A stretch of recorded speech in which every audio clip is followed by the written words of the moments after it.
Welcome everybody to our Tuesday Rapid Tournament here. We're back online. We were back online yesterday in the morning with a short Monday stream. But good to see Astrobate, Excel Poker, and the following players in the next slow rapid Pawnda returns. Excel Poker, Kakatiri, Bisonov. Thanks Bill 2WK for resubscribing at Tier 1. He subscribed for 17 months. Cheese Noob, Ensemble Chess, and AP87 Astrobate. Yeah, I mean, I had a couple of blunders in my tournament, but overall, for 11 games, I felt like my play was pretty good.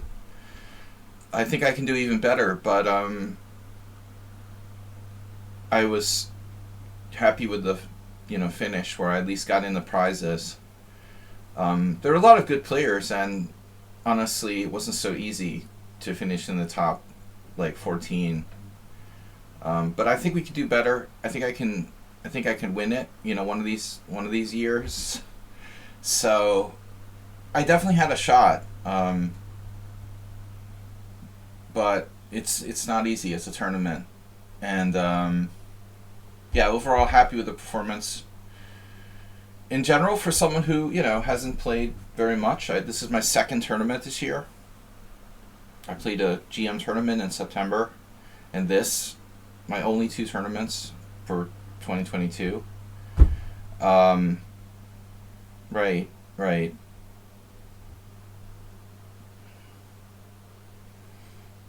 Alright. Excel Poker, thanks for subscribing to Tier 1, guys. We're going to start in 12 minutes. I felt my game has some power. I like having time. I like playing this tournament, man. I mean, it was 11 rounds, but a rest day, and playing in the afternoon. It was very good format for the tournament. It could have been better organized in a lot of respects. My hotel sucked, and I had no reliable internet. I had really bad Wi-Fi, so I couldn't stream or anything like that. There were other things, aspects of the organization of the tournament that weren't great, but the format of the tournament is excellent. If I could play tournaments like that, 11 rounds with a rest day, long time control, man, I mean, that's pretty ideal. So, alright. Anyway, I feel like our stream helps me. I felt like the rapid games, switching from Blitz to Rapid, they're like little mini games here. What we're playing in today. This is like mini training games. 10+5 Rapid. It helps when I'm playing. In time pressure, for example. In OTB, I had a couple of games where I really scrambled to save the games. And I think these streams where I'm playing, it's a big help. Keeping me more active than most players, who aren't playing. I believe that Bullet and Blitz is a joke, This is helpful to play rapid chess or longer. Alright. So I'm satisfied with my results to some degree. I think you should never be satisfied completely.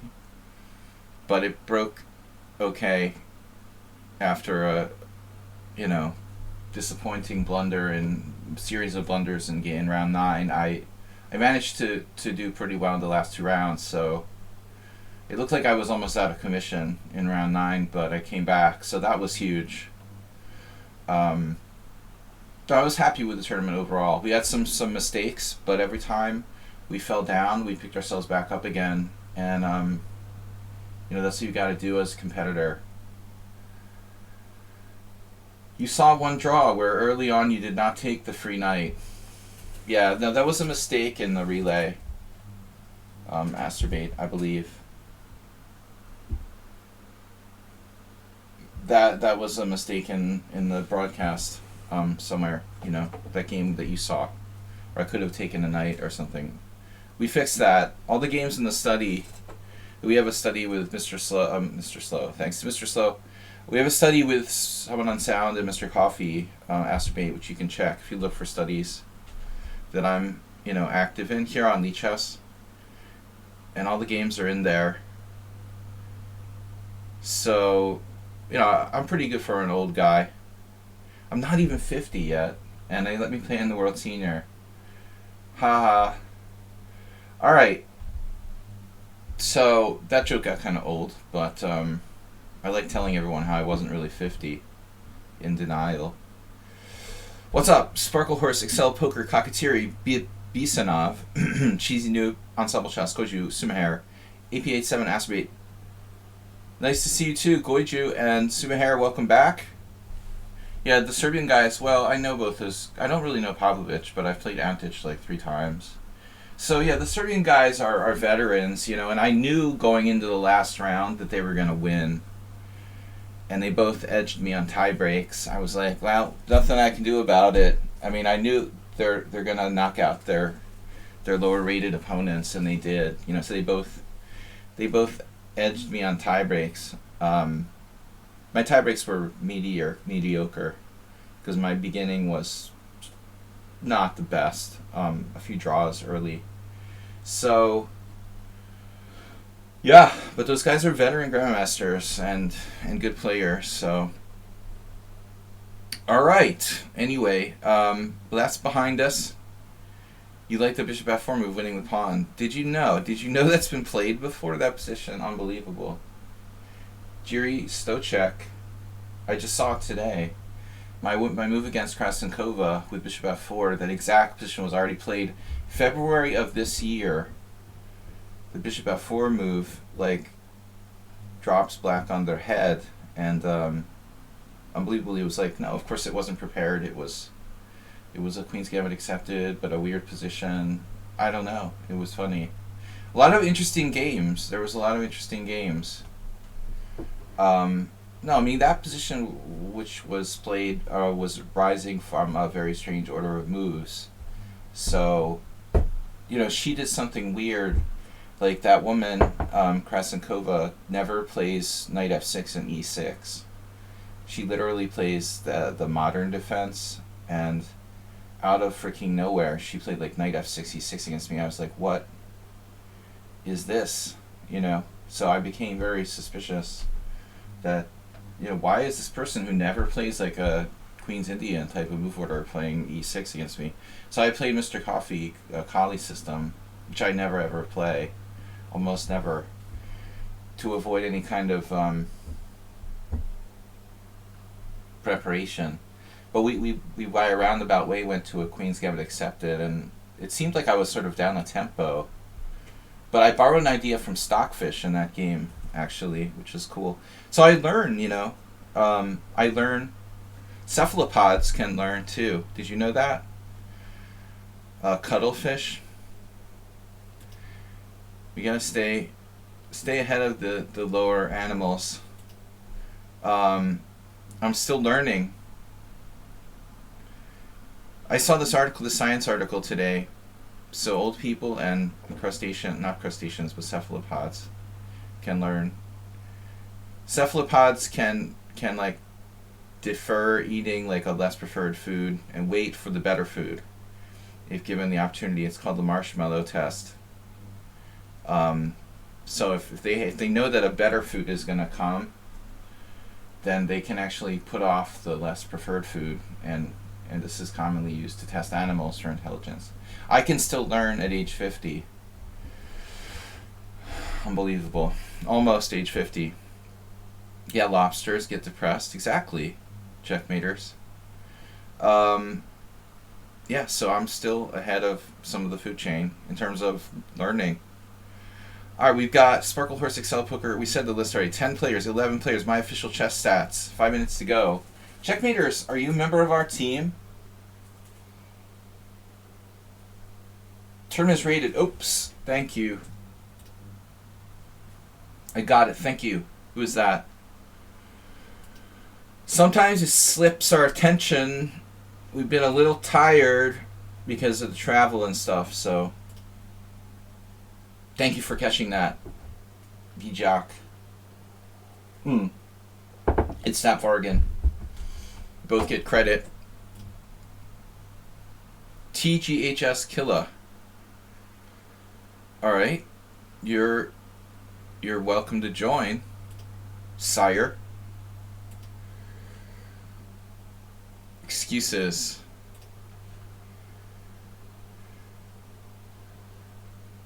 Alright. You gonna have a party stream on Sunday? What does that mean? Sunday, man, I'm playing in the Hungarian Superliga. My first game in the first division of Hungarian team championship since like a few years ago. Usually I'm in like the slum in second division. So I've got to play like a strong IM probably on Sunday with White in the halls of the Hungarian Chess Federation. I sold $300 to those poor Italian people. Are you kidding me, B-Jock? You think the $300 comes from the poor Italian people? It comes from the FIDE coffers, bro. And the entries that we paid. Like, I paid $100 entry fee to the tournament, man. All the players paid $100 entry fee to the tournament. So actually, probably very little to none of that money comes from the old. You guys know that the great Russian FIDE president was there to give the opening address. Dvorkovich was there.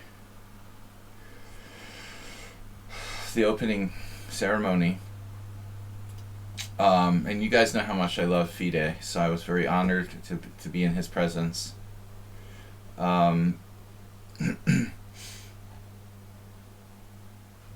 Alright, is it really 4 minutes till we start? That's not right. No, I'm not Karpov, man. That's what Karpov would get. We got 2 minutes to start. He's too old for Karpov. Sparkle Horse, XL Poker, Kakatiri, TGHS, Stepvargan, Bisonov, Cheesy Noob, Ensemble, Goichu, Sumaher, AP87, Acerbate, and Official Chess Stats. You can only get good at chess if you love the game. A notable sentiment from the legendary Bobby Fischer. It sounds like a quote he would have said when he was like young, but I'm not sure. Yeah, but it's not as bad as like Qatar or Saudi Arabia checkmaters. Man, I was reading the article about how the palace coup happened in Saudi Arabia. A lot of interesting stuff, but we're not going to go into politics too much today. It's a tournament stream.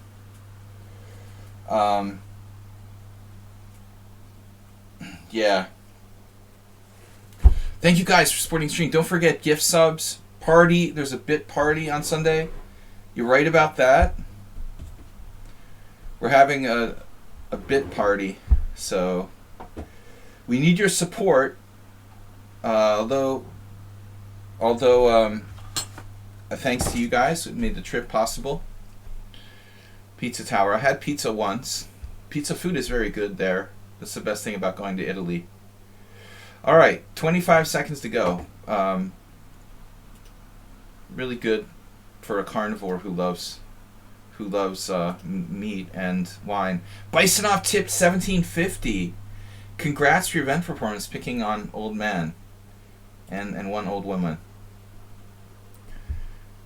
Dude, there weren't enough women in the tournament, honestly. They had to like combine them into one section, which is kind of sad. Bisonov, after his gift, has to face me.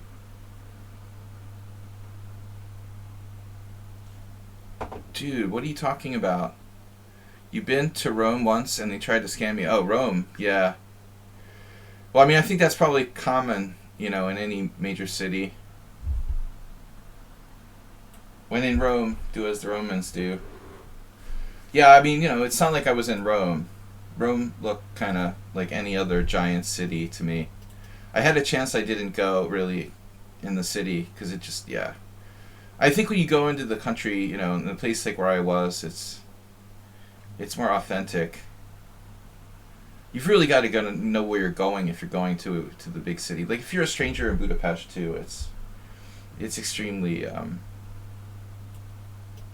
possible to get scammed, or you know, as a tourist. It wasn't that kind of atmosphere there. All right, so what are we gonna do? Juice Box Wizard, welcome. Yeah, it's a small town. I mean, Assisi is like a small town in the Italian countryside. It's nice, but not the most exciting place.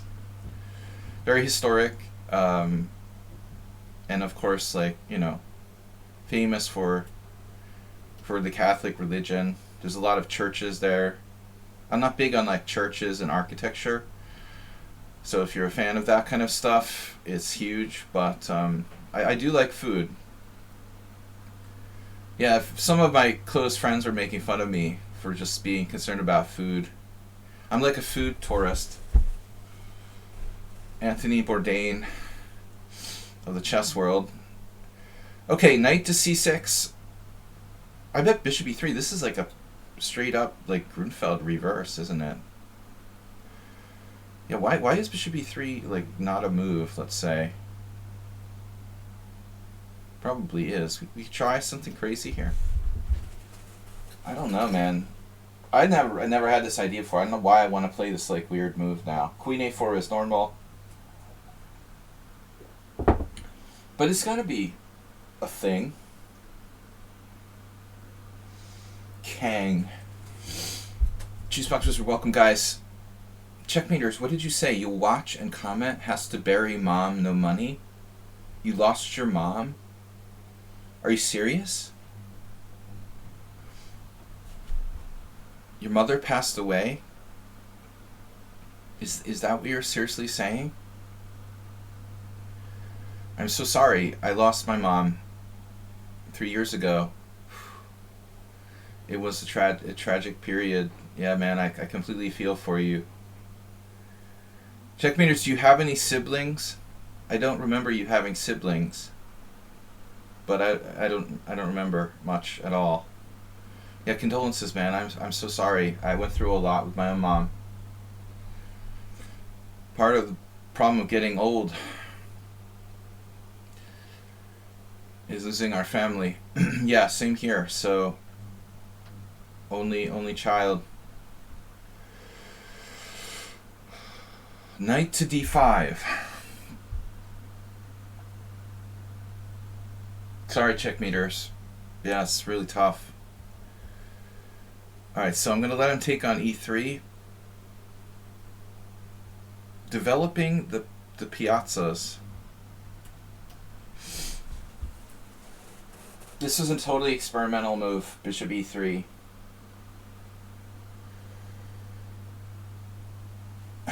Some people like bishops better than others. Bishops are like, man, you know what I love best about this tournament? The quality of chess we were able to play. Because of the time control, amount of rest, and so forth. I played, it's the only tournament, man, people, viewers, where I've been able to play like full strength, full on like every round, without like offering a quick draw or just playing like crap because I was too tired.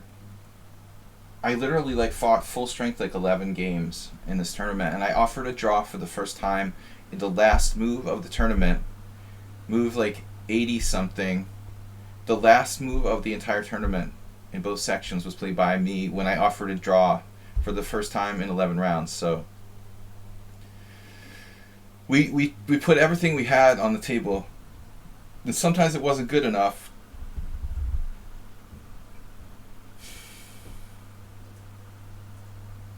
Can I have my pawn back? Is that greedy? Is that greedy of me to desire my pawn back? Streetcar named Desire. Okay, I've given him my dark square bishop, and that's a serious concept here. It's not a joke. Resident Spectator, welcome back. Guys, please support the stream.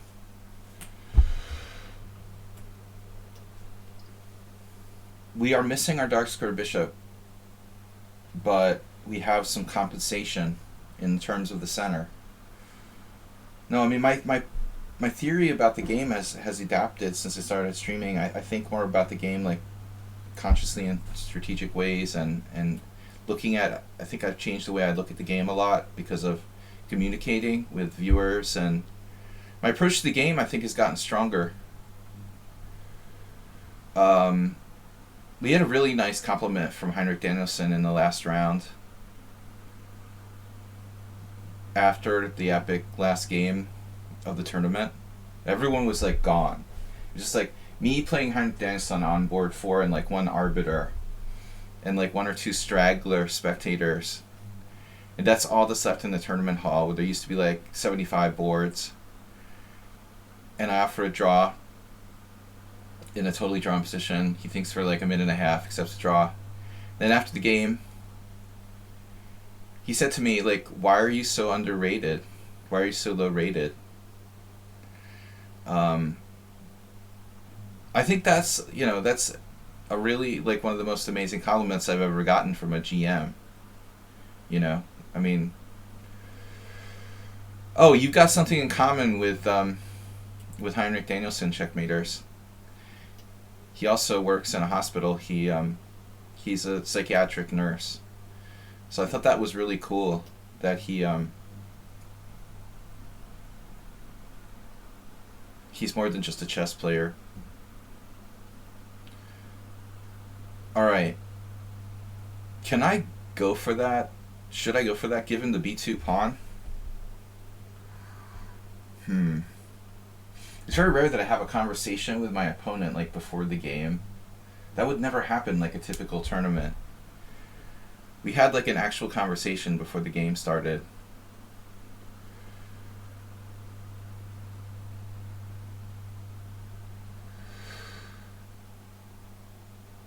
But he doesn't mean like literally physically kicking the shit out of him. Alright. Rook d1. Queen, because he's a big boy. Rook d1, queen takes b2, rook b1, queen a3, rook takes b7, knight b4, not a problem. We could try this. Overprotecting the strong point on d4. I Play Poker Badly's back with us after now 9 months. For 9 months. Thank you guys for supporting and supporting the stream and continuing to support the stream. Make me feel like I'm hosting a fundraiser for PBS. Alright, but anyway, it's really fun to be back. These games help, man. Rapid chess helps. It really, I feel stronger. So more tournaments like this, please. Look how solid Bisonov is. He's got the Steinitzian maneuver going on with like bishop e8 now. Also reminds me of some lines of the Queen's Gambit where you play like the Cambridge Springs.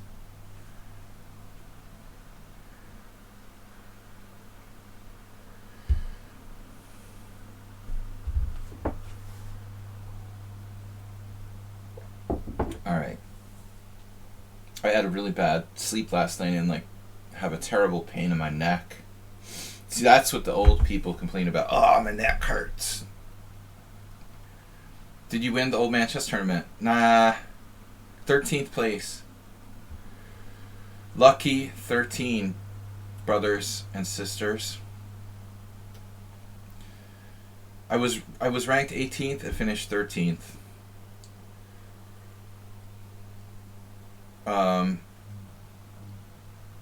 I mean, I'm kind of sad that there's not more players in this tournament, to be honest.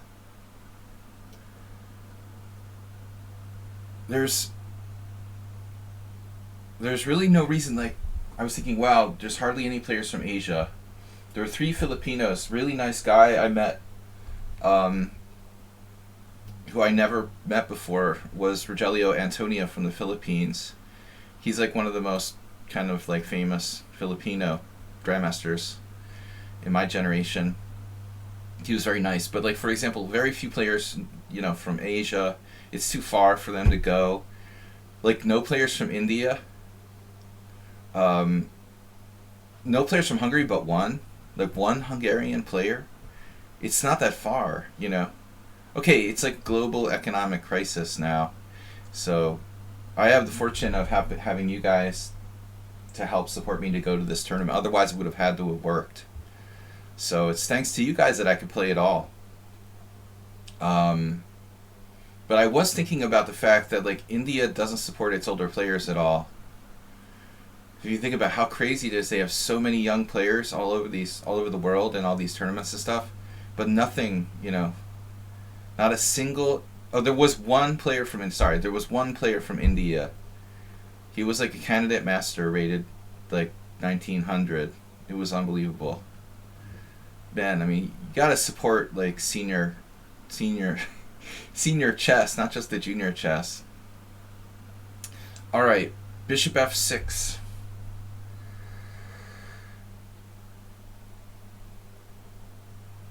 Discriminating against seniors. You won't say shit, period, checkmaters, if you want to remain here in the audience in one piece. Risky girls, risky Greece. No, I'm just thinking about the countries that weren't represented, you know. There weren't nearly as many players as there could be. No one from the United States? No, there was like 10 players from the United States. But no one good, you know. Just me.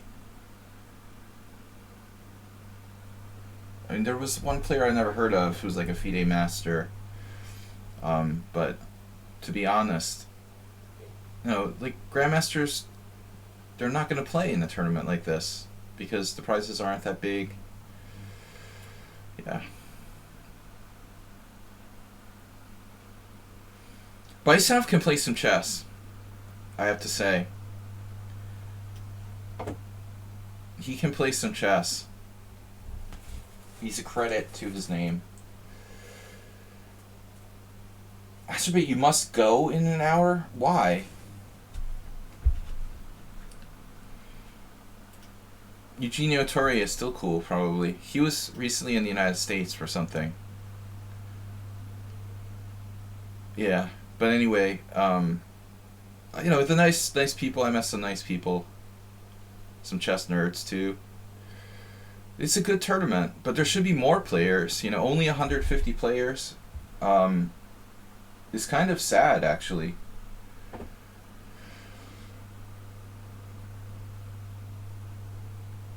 I think there should be like far more players in a World Senior Championship. But this is a bad time, you know. Chinese, of course, don't play outside of China. Russians are banned. I played one player from Russia, but she has to play under a FIDE flag. It's a weird time economically, and I guess not the best time necessarily. Okay, A3.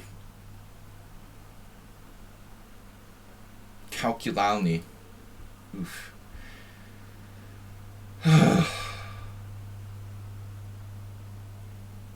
I sense that E5 is a mistake on many levels. But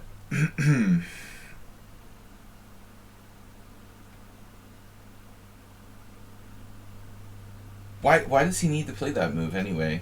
He doesn't like my d4 pawn. Yeah. He's trying to force the round peg in the square hole with this move. He's trying to do the impossible, basically. A3, pawn takes pawn, pawn takes pawn. A3, pawn takes pawn, pawn takes knight, pawn takes knight. Knight takes, no, that's not good. So we gotta consider taking or pushing.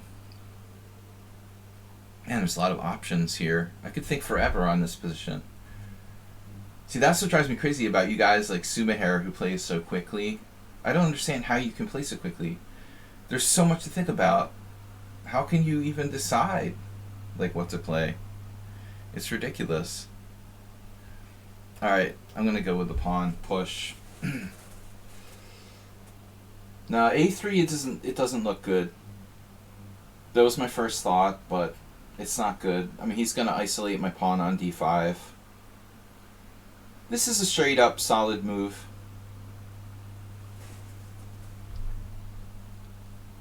I had that happen with the Russian WIM that I was talking about that I played. She plays the opening like blitz, then gets a bad position and starts thinking. That's what I tell you guys all the time. She obviously, is like an amateur player who was sort of self-taught, because like anyone who is trained by really strong players is not gonna like condone that kind of time management. You don't play blitz in the opening, get a bad position, and then start thinking when you have a bad position. That's the opposite of what you should actually do. Okay, what's this? Bishop e7. Tricky, dark squares. Tricky, dark squares. Queen e4. Speaking of checkmaters, I just reminded myself of our old friend Bill Kelleher, who has played in the World Senior past. If you see Bill Kelleher checkmaters, remind me to him and ask him why he didn't play in the World Senior, because I missed him. He used to sing sometimes when he would play blitz. Checkmaters, you're a strange person.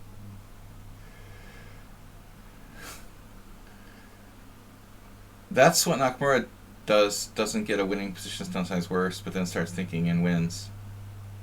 Yeah, well, I mean, just because he's a high-rated player doesn't mean he does everything right. But he's playing mostly bullet and blitz. His whole game is geared toward that. It always has been. So he kind of gets away with bad habits that other people don't. Yeah, he's not a good. He doesn't set a good example. Hikaru. I mean, not a person to set your watch by in terms of how to approach the game. He's doing things kind of in a sort of way that's based on millions of blitz and bullet games, but he has tons of experience to get away with it. He sort of has a bad sets a bad example, I think, doing things the hard way. Okay, guys, I don't know. I'm a little bit concerned about certain aspects of this position.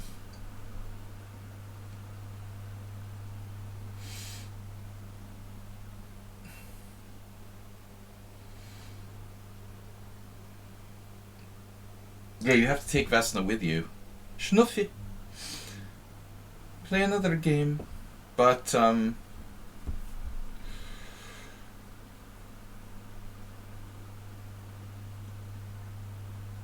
oof. You stop harassing me? Man, he's so solid here. And the knight c5 is coming. It's all coming unraveled. Oh my god, my whole position's coming unraveled.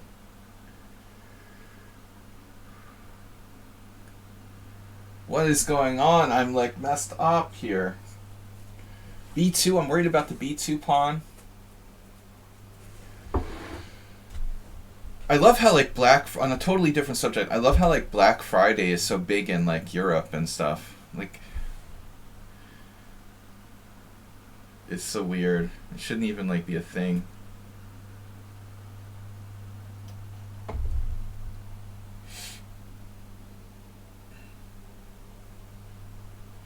Man, Bison's just too solid. It's so American it can't be European, exactly. It's crazy. What is Black Friday? If you don't have Thanksgiving, it doesn't even make sense, The whole point of Black Friday is that it's the day after Thanksgiving or whatever.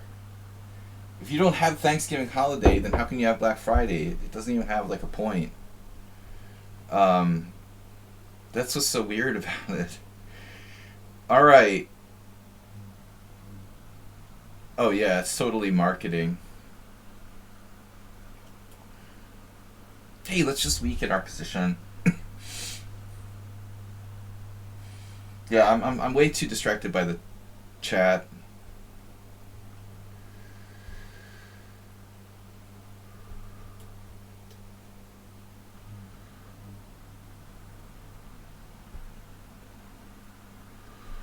My son has interesting style. He's like too solid, almost.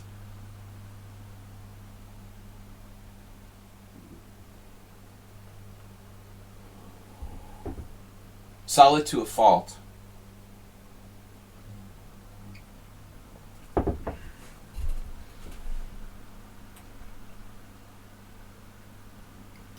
Let's lend a little support to that big pawn. I have too much space to work with now. This is just crazy. It's like a light square free-for-all. I think he was doing alright at some point.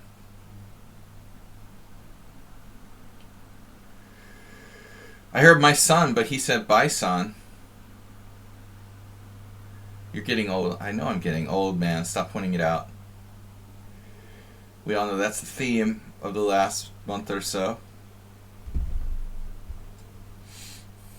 Dude, it was weird being in like a geriatric chess tournament. I felt like I was at a Las Vegas buffet or something. It was really surreal almost, being like one of the younger people. Like I was at a bingo parlor. I am satisfied with my performance generally, yeah. Yeah, satisfied is a good word. Man, I really fell off, for all of you that didn't follow the tournament, I inexplicably, just made a terrible game in round 9 against Klaus Bischoff, and I was virtually destroyed all my chances by losing in 16 moves in round 9, but still managed to salvage. Did I miss this last move? Why didn't I play this? I made 4 blunders in a row, but I told the story on the stream on Monday how it happened. The first blunder was just a classic, I didn't calculate carefully enough. I overlooked. I just overlooked, a simple tactical theme and a defensive resource for my opponent. I don't know where to start here. He hung all his pieces. I overlooked A4. And then I made 3 blunders back to back to back in the same game, in a row. I could have salvaged this just being down a pawn. It was weird. Once you start making one blunder, it's you're addicted to blunders. But my position was pretty bad after the first blunder. But, there was a funny thing going on in that game. Before the round where I played Klaus Bischoff in round 8, I was playing adjacent to Klaus Bischoff, where he was playing across from me on my right-hand side. And he was playing some FM or IM from Czechia, and Klaus was black, and he was clearly having some trouble with this guy.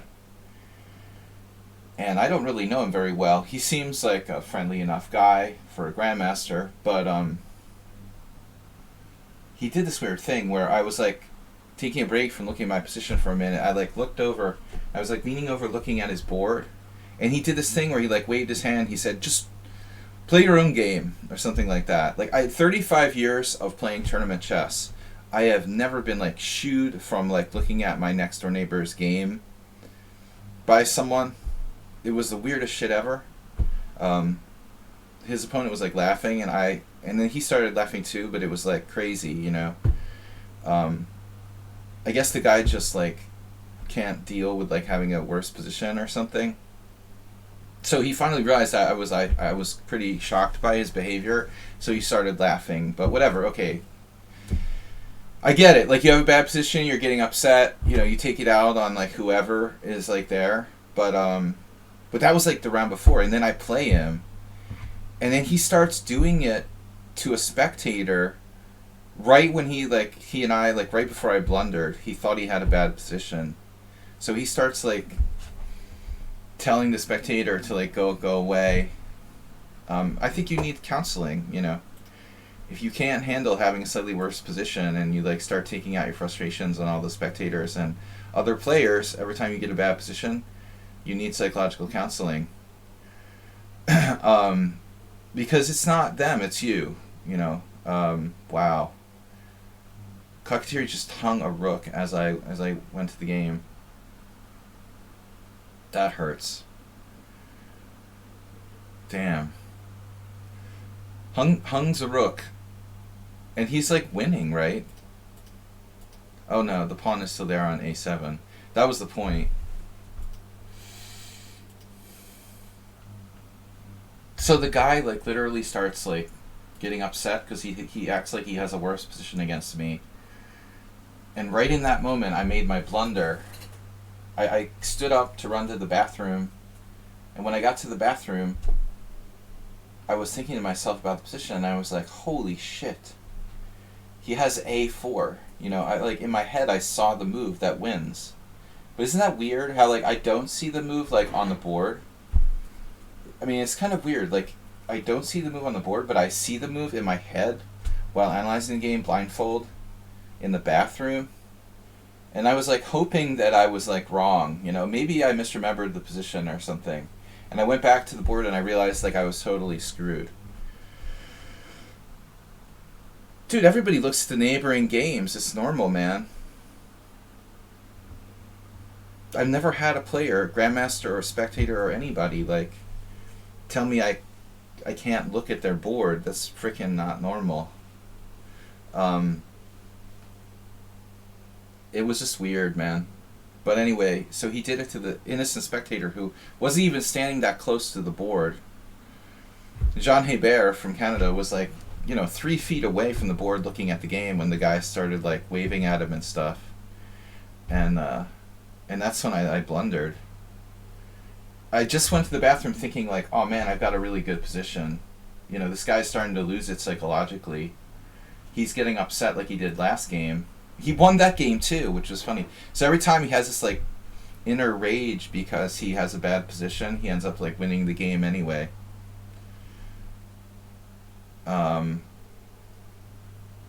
You know, a lot of people are real nice when they win, but not very nice when they lose. You know, I think we can probably put him in that category. But I'm as much as anybody. I get upset when I have a bad position. But, like, you know, how much do you take it out on other people? I mean, if somebody's, like, really annoying, like, I had this guy in the last round when I had no time left, getting up real close to me, like, looking at the board. I mean, I have 30-second increments, and I'm on the verge of losing, and I have no time on the clock. The guy's, like, standing right up next to me. I'm like, come on, dude, like, give me some room here. I'm about to lose on time with, like, 30 seconds per move. All right. Next round.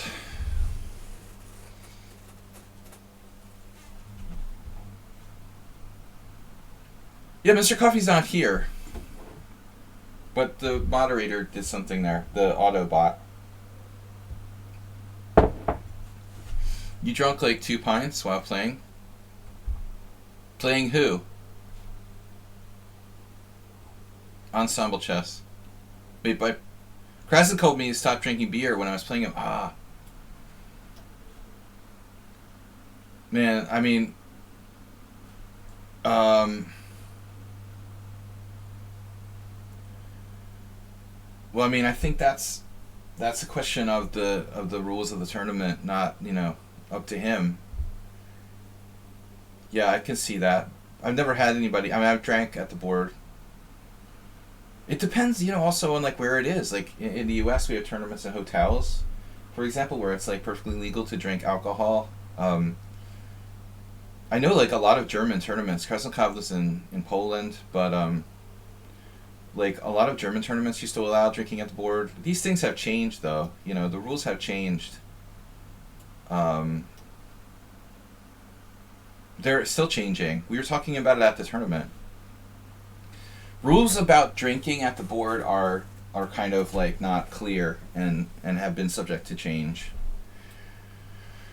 Yeah.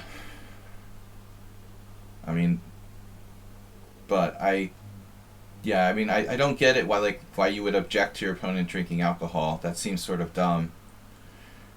You know, he's just looking for an excuse to take out his frustrations.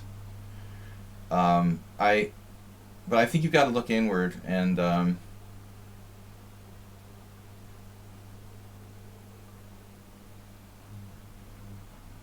in these sort of situations and realize that it's you that's the problem, you know? Not you, I'm not talking to you, but like Krasnikov or Bischoff or whoever and myself. Whoever's getting upset in some situations, you know, you've got to realize it's you, it's your problem. You know, why are you losing control of your emotions?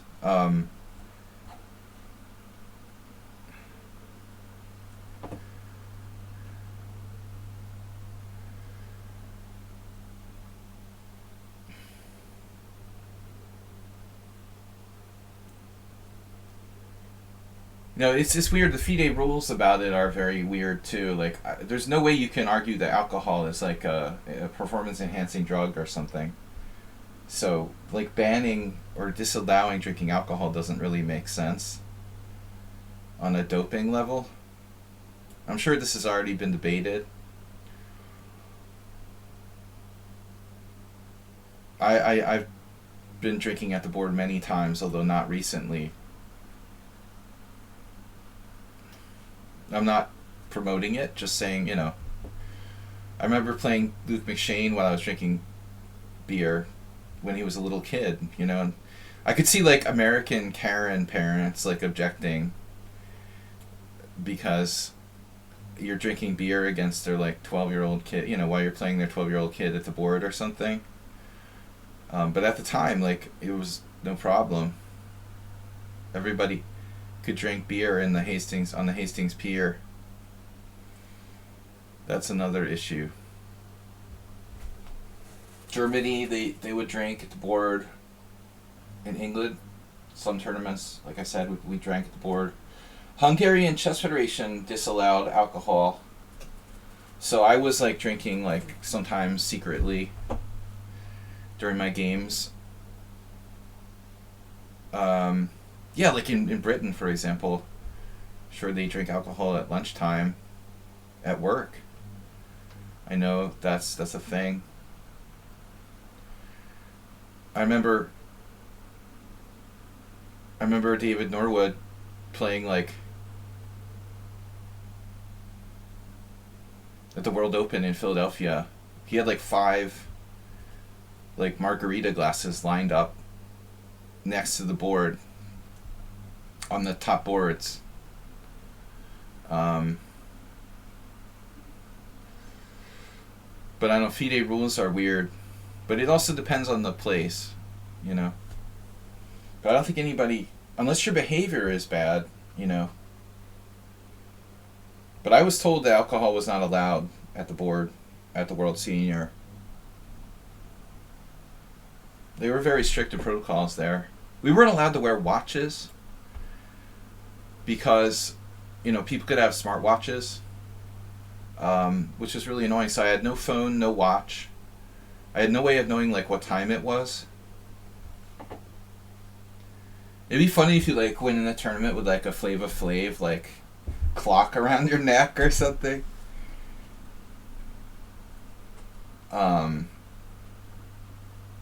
Like they used to wear in like the 80s.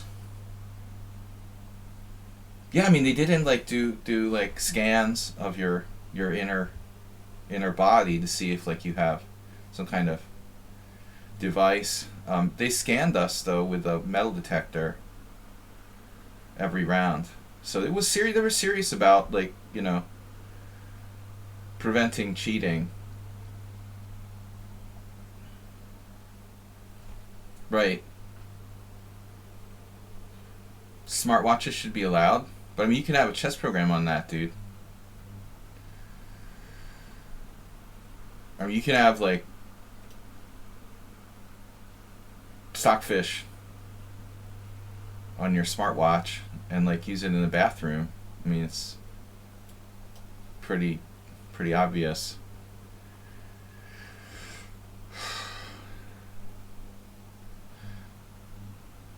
Well, I mean, metal detectors would help root out the obvious, obviously. But yeah, I mean, it's not gonna. It's more to like make it look like they're doing something. Basically, it's just, I don't know if they're metal detectors. It's like the stick, right, with a little light on it, and they scan it over you. I mean, I assume it's like a metal detector. Now, what's up with H4? I don't like H4. That's not friendly. So here we have the Sumahara game. Not castling with white, check. Putting his queen on c2, check. Bishop on d2, check. Not always like with the bishop on d2, but he has these things he does, like fetishes. The metal on the floor. Unbelievable. So h4. Oh, this is a move that's oftentimes played much earlier in this type of positions.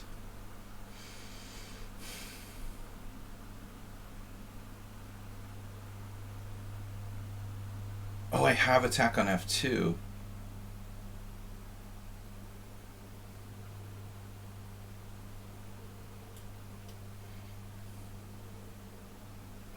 Your first Black Friday purchase.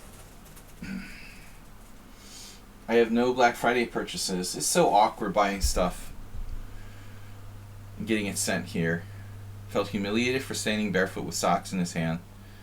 For a metal detector standing inside the playing hall. Dude, grow up, you know. I'm surprised he doesn't sue them for like $1 million. Try to prove that case in court. He suffered $1 million worth of... Dude, that's ridiculous. He felt ashamed for standing barefoot. I mean, do you ever go to the airport? Yeah, but why does he have to take his socks off? That doesn't make sense. I can see taking your shoes off. No, but like, let's like put this together. Take your shoes off is fine. You don't have to take your socks off. Why do you have to take your socks off? That isn't normal, you know. It doesn't make sense that he has to take his socks off. Like, was there some metal between his toes or something? They scanned him of taking his shoes off? Oh. Okay, so this was the metal in the floor thing. That's ridiculous. Yeah.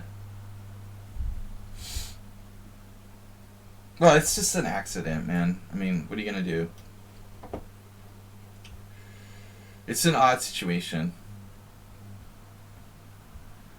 Right, you did checks based on randomness. So one round after I finished playing, they took us both Nevenici and I had to go, and they made us empty our pockets and our coats and everything. It was supposed to be like a random check. So we both like were witness to watching the other one get searched or whatever. But neither of us made a protest about it. You know, we accepted it.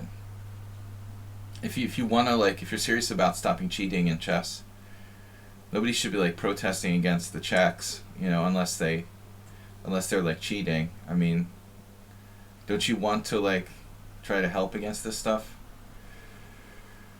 Random. But the funny thing was they said like every round like there's sort of random winners or both players in case of a draw. But what about like the losers? You don't check the losers? I was thinking it was funny. They just lose a game. You know, try to lose the first round with your computer on purpose, and then you won't be suspected for the following rounds.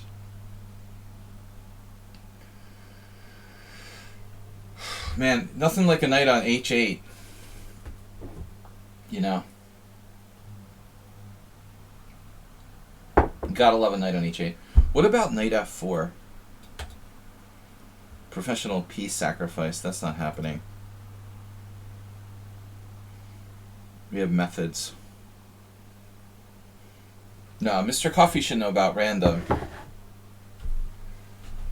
Is anything truly random? The universe is random. Is it?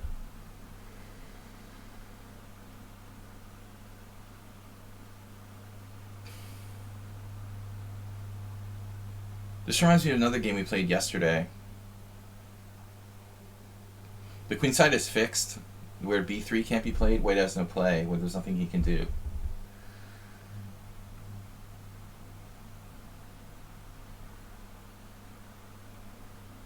Two knights tango. So knight c3, e5, d5, knight e7. You're supposed to play h4 right away. Or that's one move. And another move is e4. Is it e4? Or e3? Maybe it was e3. e3, knight g6, h4, I believe. Am I making that up? Maybe. I played this against Erdos in rapid chess and lost, but I can't remember if he played h4 right away. It wasn't h4 right away. Or maybe it is. Yeah, it's h4 right away. h4 right away, knight g8. That's the line. Right. Yeah, I lost to Victor years ago. He knew this. He'd already played someone strong. Yeah, h4 knight on e8. Exactly. See, like, if you play this opening, you're kind of hoping that the opponent doesn't know it, but Erdos had just played like another strong player in the same exact line. This is bad for White. White's basically like strategically lost here. He's gonna get destroyed along the F file, and he has no breaks. He's left himself with no breaks. No b3, no way to open the lines for himself, just me coming with f5, and h4 doesn't really help here, where you're castled kingside. I mean, it's over. What was there was a Hans Kamak quote. Asturbate, did you put in a Hans Kamak quote earlier? About pawn breaks or something? Pawn levers. Hans Kamak about pawn levers.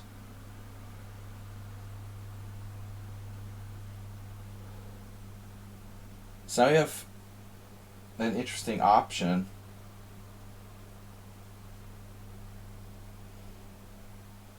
Well, a lot of interesting options, but I was thinking, like, you know, I might want to like take on e4.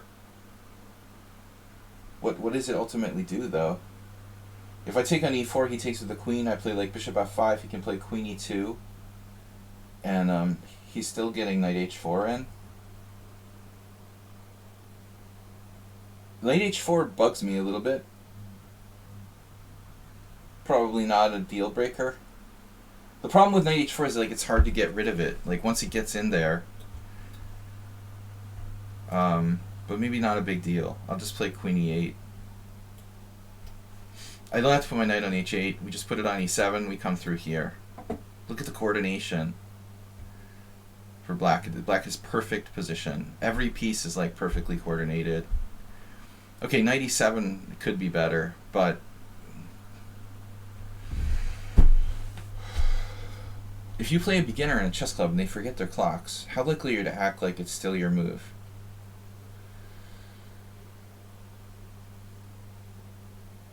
I'll tell you, man, I do all kinds of sleazy stuff. If I made my move press the clock and I notice my opponent like walking around and still thinks I haven't moved yet, I'll like sit there and pretend I'm thinking. Like, I'm kind of sneaky. You squeeze your head real hard between your hands, you know, and like act like you're still thinking. So they don't realize you made your move. Stuff like that. It's old school. You know, if I could just get a few extra seconds on the clock, I mean, I'll do it. Yeah.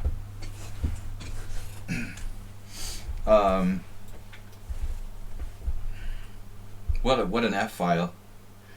Can you dial me 1-800 Hans Kamak for pawn play? you saw a guy sit there an entire hour, win on time. His opponent noob didn't press the clock. That's getting back to the Gadakamsky against kind of what's his name, Brian Nikolov, when he fell asleep at the board drunk. Should you? It's like the tree in the forest joke, you know. If your opponent falls asleep at the board drunk, should you wake him up or not? No, I know. I mean, that's pretty bad, honestly. Yeah, I don't know, man. I mean, it comes down to kind of the judgment call.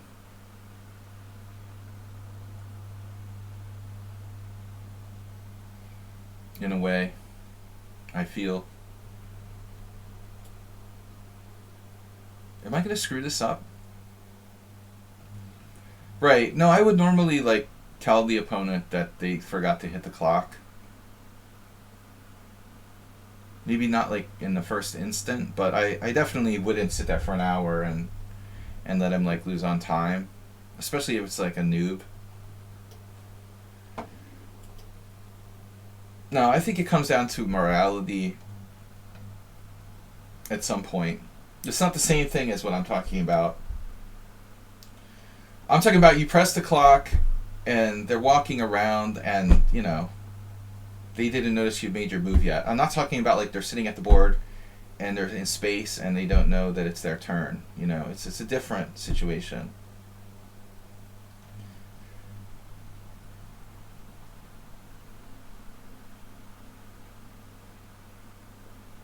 Generally speaking, I think you should tell the guy like, hey, you forgot to press the clock. Like old people do that a lot.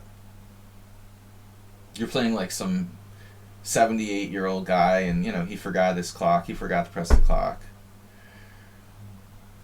It happens a lot in Budapest because there was these really bad digital clocks that they used where here we go with the F file again. There were these cheap digital clocks and there was this one clock that like just kept like taking like lives, you know. It must have like destroyed a lot of players in its career. It had this button that like you would press it and it wouldn't register.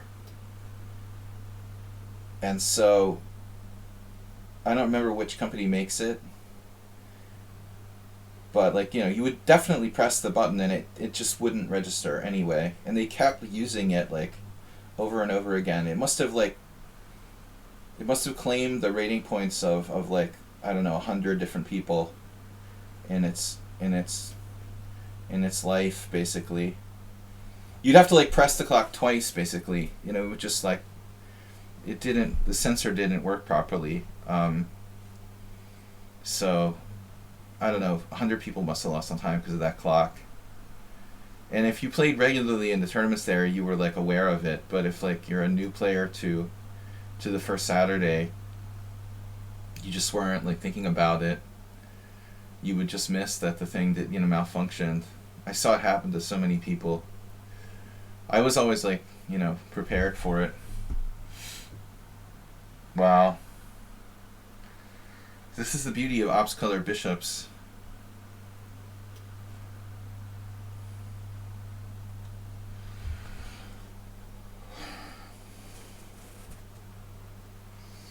Rookie. Black to move and win.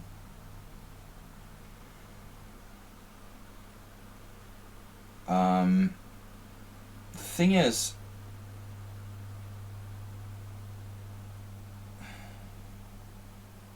where's the mate? There is a mate here. It's a little bit sneaky.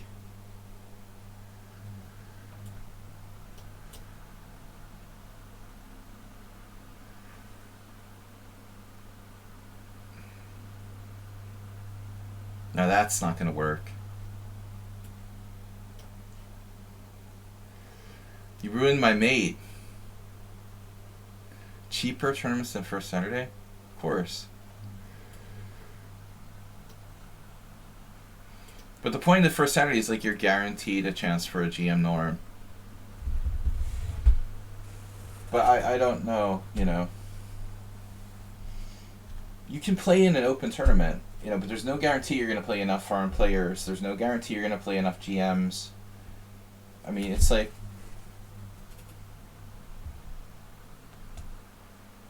That's the point. Okay. You will have a guaranteed, although not very good, chance.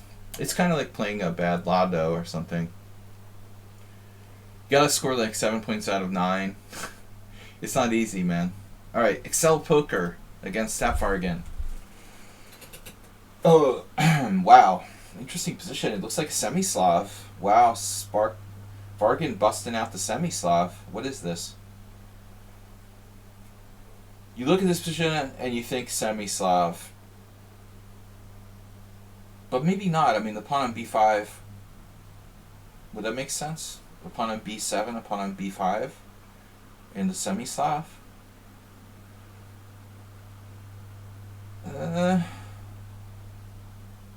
Probably something else. You know, Queen's Gambit.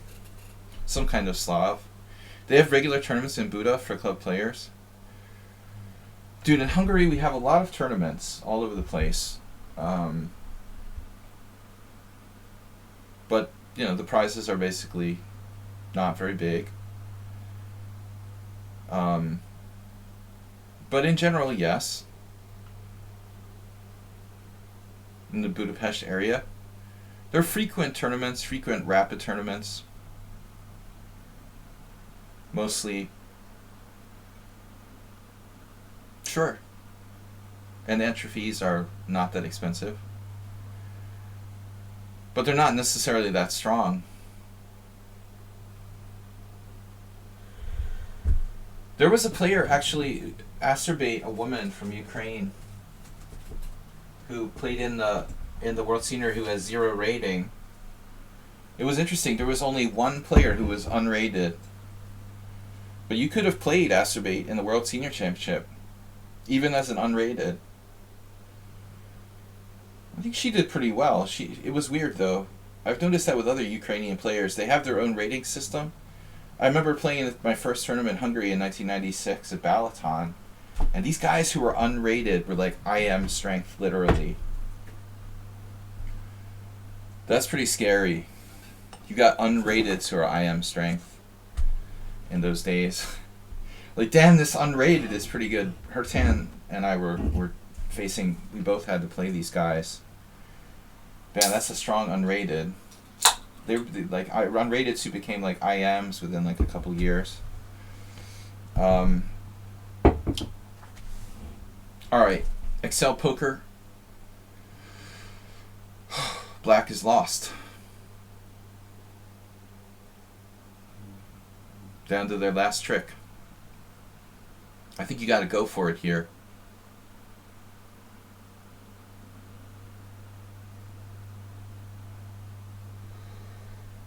Excel Poker very low on time. Queen e5 is a great move. You're centralizing the queen. You should definitely play that move before doing anything else. This is gotta be good.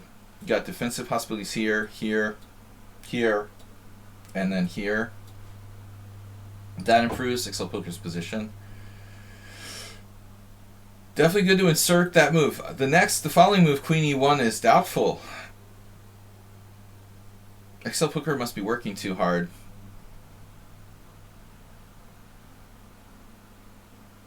Did he really need to play Queen e1? Okay, I'm too lazy to analyze the position in depth. But I guess he has a point. Although I don't know how you defend like a3 here.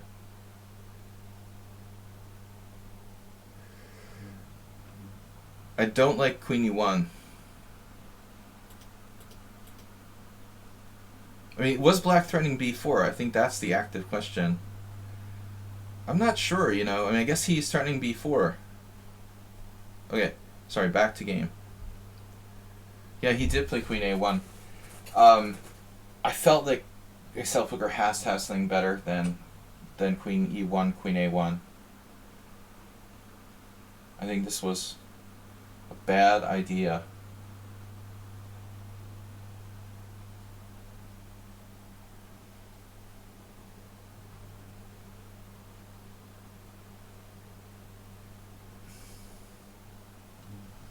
But it looks like he's got it under control anyways. If it wasn't for the H-pawn, black would be fine. The H-pawn is like a guaranteed win if you don't, you know, come up with like Perpetual or something. There was a complaint about unrated playing in the under 1700 World Amateur winning a tournament. Oh. Yes, I heard about that. Right, no, actually, now that you mention it, Mr. Coffee, I heard something about that story, in fact, in Italy. There was something to the story that it wasn't really 1700. Wasn't it? They had, or... I feel like I know the story you're talking about. Like, they had a rating, but it wasn't classical, or something like that. Yeah. Yeah, I mean... I think Stavrogan had something there. You know, with the queen on A1. Something had gone wrong for white in this game. Here. Black should have something. B4 takes. Does he have rook takes B4? Pawn takes B4, queen takes B4? Like Perpetual? Oh shit. That's the problem, his king is on A7. Oh, okay. So he needs his king on B8 so he can have at least a Perpetual check. He can't sack the rook on B4. Stavrogan had to get that king on B8.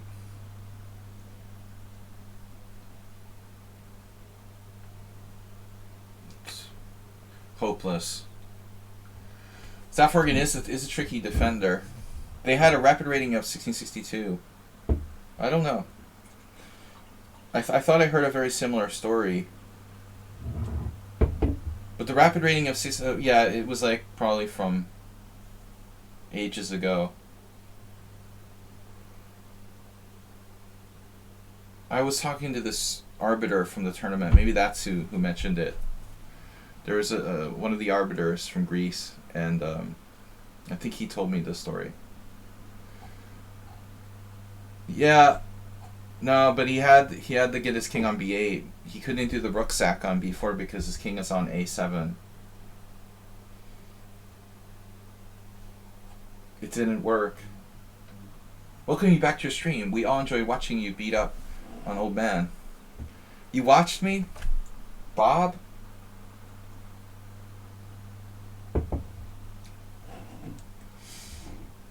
Seven and a half points.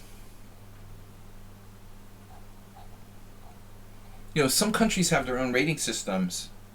You know, like I guess Ukraine, they have their own rating systems or something. How else could this woman be like almost master strength and she's 0 FIDE rating? Alright. Obviously that happened in the US when the US has a strong rating system.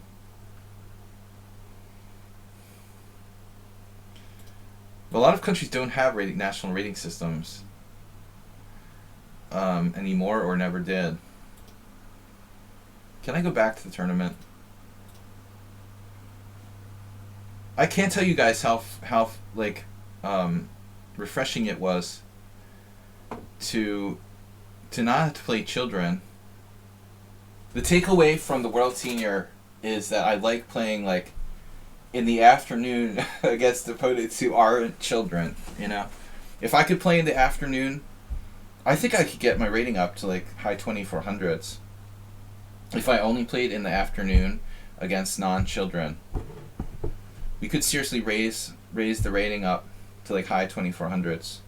I could probably gain like, you know, 100, 120 points. It would take some time, but what I've got to avoid is like playing at 10 a.m. against children.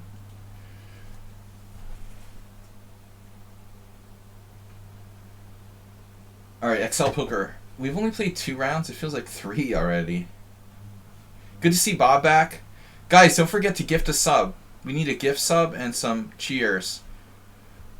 Get it started. Nice to see Aldisto in the tournament. Shockey played just badly. Palot, Sumaher, a new player, Killa, Bison, Staff Art again. 21 players altogether. Donate! I'm just, you guys asked me if I'm satisfied with my tournament performance. I mean, I made the prizes, and I felt like, that's the least I can do for you guys who helped to send me there and support my, especially Mr. Slow. Yes, Bob, especially in the last part of the tournament, I ate canned fish every day. I think it contributed to my 10th and 11th round playing strength. Time to change the donate message.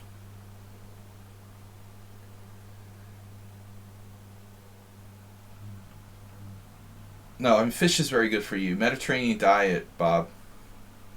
Yeah, no, I mean, it's well known. That's not like, that's not like mythical stuff. Omega-3 is good for you.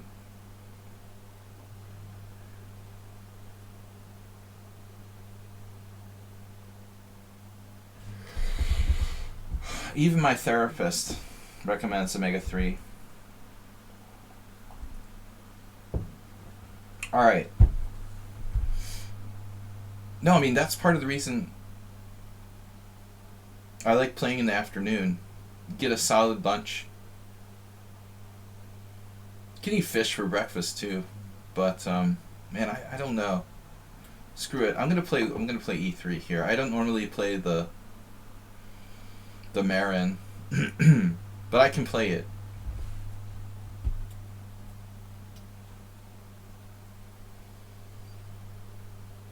I thought I was gonna get one of these by transposition against the Danish guy in round 8. He could have transposed to a... Did we have this before?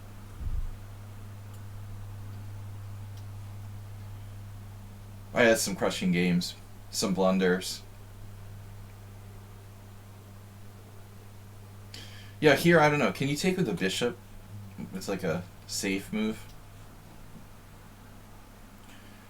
They announced the location of the next World Seniors, so it was supposed to be in Sochi. Like, Dvorkovich talked about this in the opening ceremony. It just dawned on me after you asked this question, Mr. Coffee. So FIDE President Dvorkovich was there for the opening ceremony. He said, originally the tournament was supposed to be in Sochi. Mr. Coffee, you're just fucking with me, right? You better be fucking with me. You better be shitting me. Dude, that's not nice. Mr. Coffee, what's yeah? Yeah, you're shitting me? Please, please, please be fucking with me. Yeah, you're fucking with me.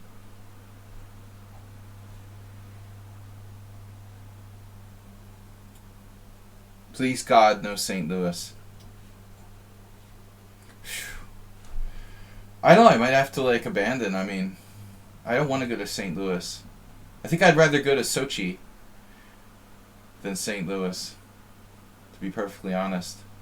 Does that make me a bad communist? I hate Sinkfield so much. I'd rather go to, Putin's playground. Alright. Maybe I'm really a socialist. Yeah, so what am I supposed to do? Castle? Man, I wish I knew this variation better. I've only ever played this once against Yuri Shulman. But I did draw that game. No, the problem is, no, it's not going to happen, man. They won't have it in the US, because the players are normally more Europeans. Anyway, they don't support adult chess in St. Louis. It's only for kids.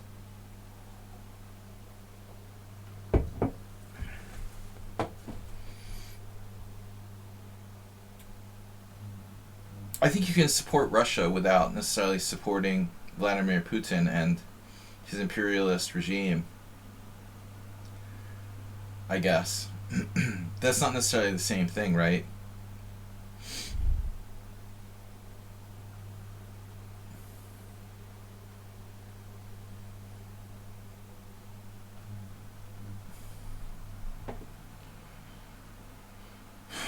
Alright.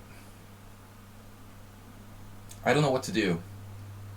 I think c5 is a move, isn't it? It's been a while since I've played this. Oh boy. I might have already, like, screwed up.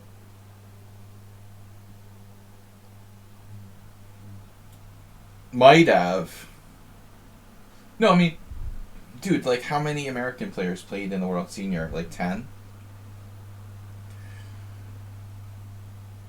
The third place, or the third highest rated American player, this guy, like Koganov from Connecticut, he said I'm amazing.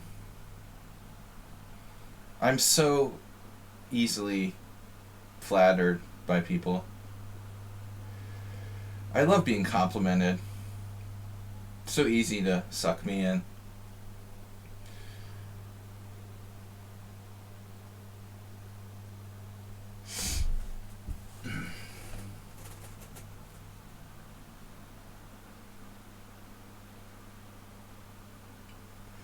You're amazing.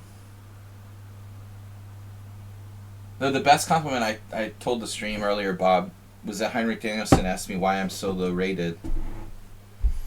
That's the ultimate backhanded compliment. My other favorite comment was when Wojo asked, he said I was a tricky fish. He said, you're not fish, you're tricky fish. I love backhanded compliments the best. Why are you so low rated? You know, when a random person asks you that question, it's not necessarily that big a deal, but for a grandmaster to ask you why you're so low rated, I think that's cool. That's alright. Then we appreciate that. Okay, so bishop a3, you know, plug it in. There's like there was a commercial for plugins. Knight e5, bishop e5, pawn e5. My little pawny. Rook d1, that's a weird idea. Now he's coming with knight g6 so quickly, though, that I have to think about other means. Knight e5. There's no good discoveries there. Is there? Maybe there is.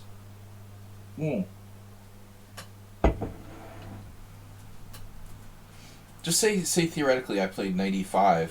What if he just plays knight g6 and laughs at me? I take on e4.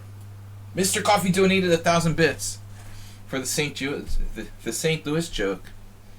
Talking of drinking at the board, Wojo was good at that, dude. Do you know what my favorite experiences was? Like going with Wojo to the... Wojo had like tons of frequent flyer miles. So he like, once we roomed together in LA and he took me to like the frequent flyer lounge or whatever. And we had like unlimited... I blundered. We had unlimited free drinks. Oh, shit. I didn't blunder. Okay. Phew. Yeah. I probably did blunder.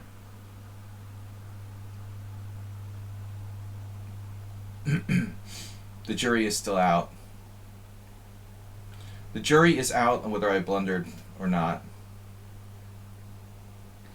Your psychologist upped our appointment at 11 a.m. this week. You must go. Psychologist. He liked to live large. No, he was traumatized from the gulag. You know, like most people who are addicted to drugs and alcohol. It's oftentimes caused by anxiety. I think he self-medicated. He was a good guy and a great player. I mean, I know from experience what he went through to a degree because I did the same thing on a smaller level. But nevertheless, it was sometimes fun. It was fun going to the airport lounge with Wojo to have unlimited drinks. Thank you, Mr. Coffee, for the 1,000 bits. I'm still drinking. This is a beer in my hand. But I was well behaved, you know. I mean, I think, like, you know, there's the famous quote about, it's all about, ultimately, Robert, it's, moderation, right? It's like anything else. Rock and roll, sex and drugs. It's all about moderation. I was pretty well behaved at the tournament. I'm serious. I was very serious. I drank wine most evenings, maybe some beer. But I took the tournament very seriously. I didn't overstep my my boundaries. So which way do we do this? My original plan was to play h4, but I think I should just rip the knight. Problem is, it's still not. That's still not a solution. Dude.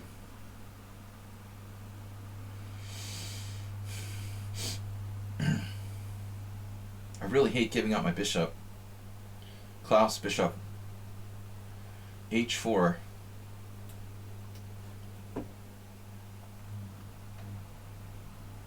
Oh, alright, now listen, Mr. Coffee. I just have to make a disclaimer that I've filled out the last moves, the last two games, but my move order is those games, like, if it comes down to, I have to, like, swear to my, you know, my mother's grave about the accuracy of those last moves. I'm afraid that I'm going to have to decline. I try my best to decipher my handwriting, but likely that there's some minor inaccuracies because I was in time pressure and my handwriting is atrocious. I failed handwriting in first grade, as we all know. So, give a book, get a book. What about knight d6? I'm uninspired by my play in this game.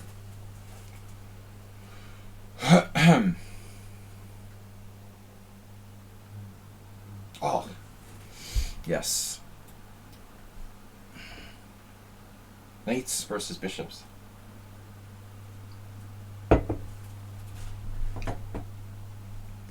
Which way do we go? Well, the rook's not doing a lot on a1, is it?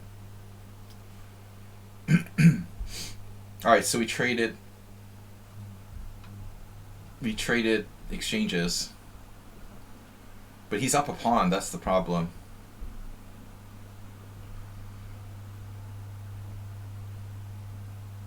I still think I can probably salvage this as maybe like salvage a draw here. Bob's suggestion of bishop takes s6 was important too. The problem is he could take with the pawn. The pawn! And open the G file. Among other things. It wasn't really that big a deal. I mean, I like this piece. Probably doesn't matter. Yeah, I mean, we'll see if the Weekend Chess has it right. Look, Danielson like took perfect score with his pencil. I used to do that. I was such an idiot, you know. I used to always like record my games with like a mechanical pencil because the handwriting is much, you know, it's much neater when you use a mechanical pencil. Ivanov would always like steal a pencil from like mini golf places. He would always like use the little mini golf pencils.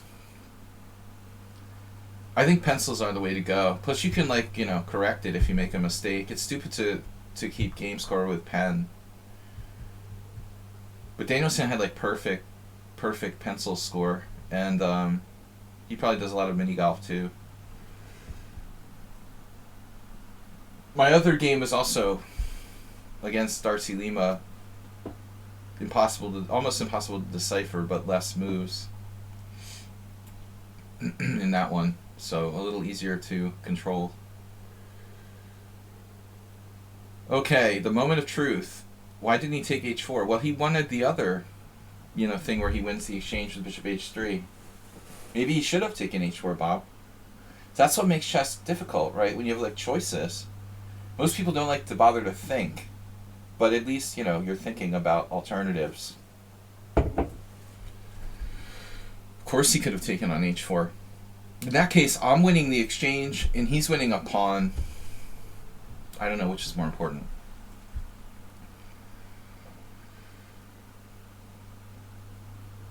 Mother of all knights.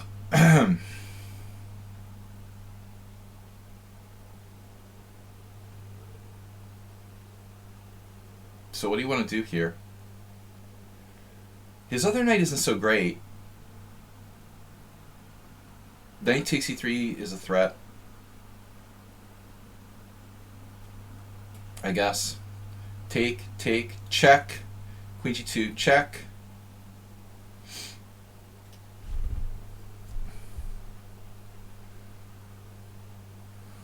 How do you like my weaknesses on the light squares here? Is that good? Mr. Coffee, solely responsible for supporting the stream. No gift subs. It's the end of the month, and Asterbait bailed on us early to go to the psychiatrist. I don't know, Mr. Coffee. I wish I had asked Danielson for his email or something, because I don't know how to get in contact with him, but it would be good to get a correct game score on that last one. But even my Darcy Lima game is messed up.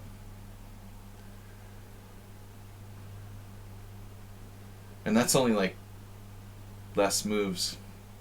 I was trying to decipher them today, man. I mean, there's all these rook moves. Yeah. I played him in the last round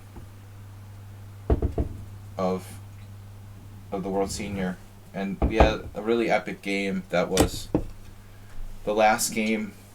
It was the last game going, but I was hanging on down the exchange in 2 pawns. I had messed up at the end and I was down on time. I had a minute. We had 30-second increments. I had a minute and Danielson had 5, or maybe it was 2 minutes to 5. But I eventually almost checkmated him. I thought I was winning, and I looked at the game afterwards, and apparently I was never winning. It looks scary as hell. I mean, he thought he was lost. I thought he was lost. Oh, he's F4 Polar Bear on Twitter. Yeah, sadly I don't use Twitter. I'm kind of glad that I never did the Twitter thing, because now it looks even stupider. But I can find him.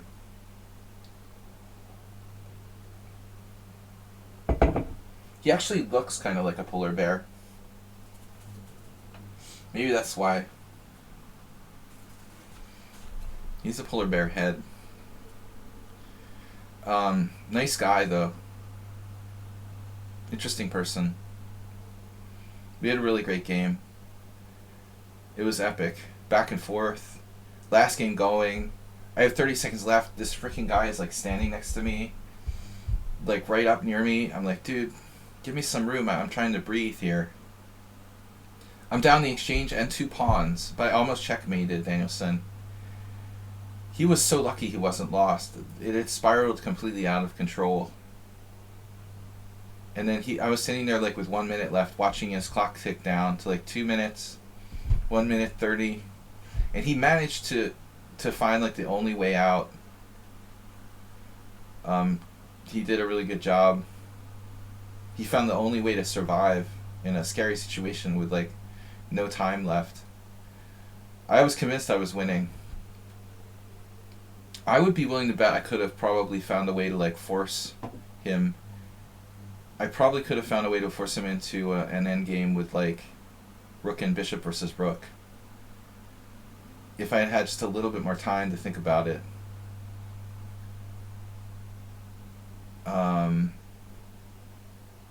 But I mean, that's still a draw, even if I can get that.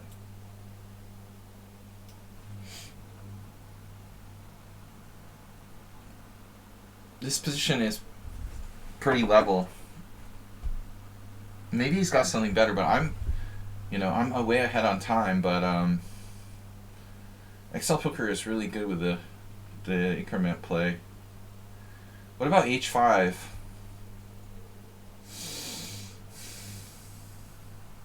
He's like sucking me into like risking here with I'm happy with the draw. I'm down a pawn. I'll take a draw. Yeah, everybody has to submit a score sheet. Of course. Not both score sheets, both players, right? There's duplicates. But he took perfect score. I don't know though, like if it was like perfect when he was in time pressure, but he took score like a freaking doctor. Actually, doctors are a bad example. Don't draw this. But Bob, I'm down a pawn, and I don't really believe in my position, to be honest with you.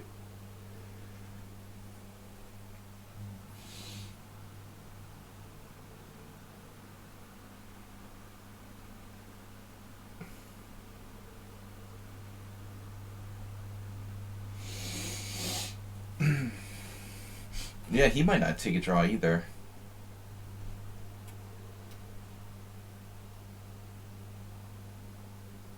I'm telling you, I'm not better here. I'm down a pawn, and I have no way to break through. You can look at the evaluation. Oh, it's not letting me. We're not allowed to draw. We're not allowed to do threefold repetition. Your game is already finished.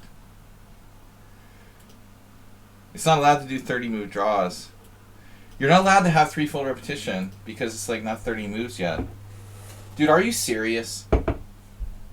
This has got to be a joke, right? This is seriously a joke, right? It wouldn't let us have a draw because of the 30 move rule. Are you serious? Well, obviously, like, both of us could play on, but I thought I was slightly worse. The computer thinks it's about equal.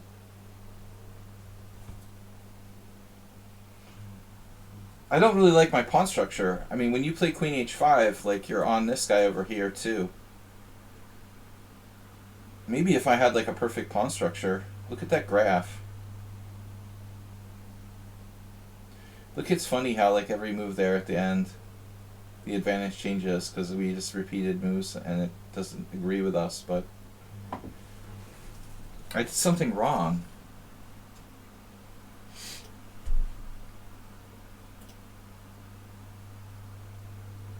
Yeah, I mean, my original plan was like bishop a3.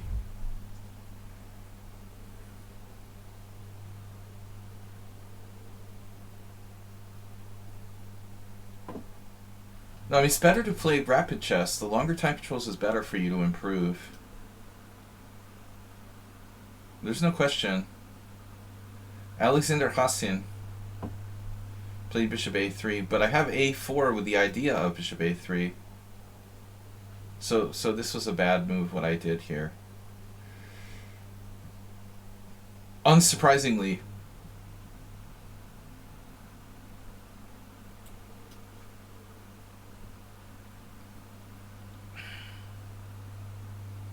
it's ironic that he has bishop f5, actually.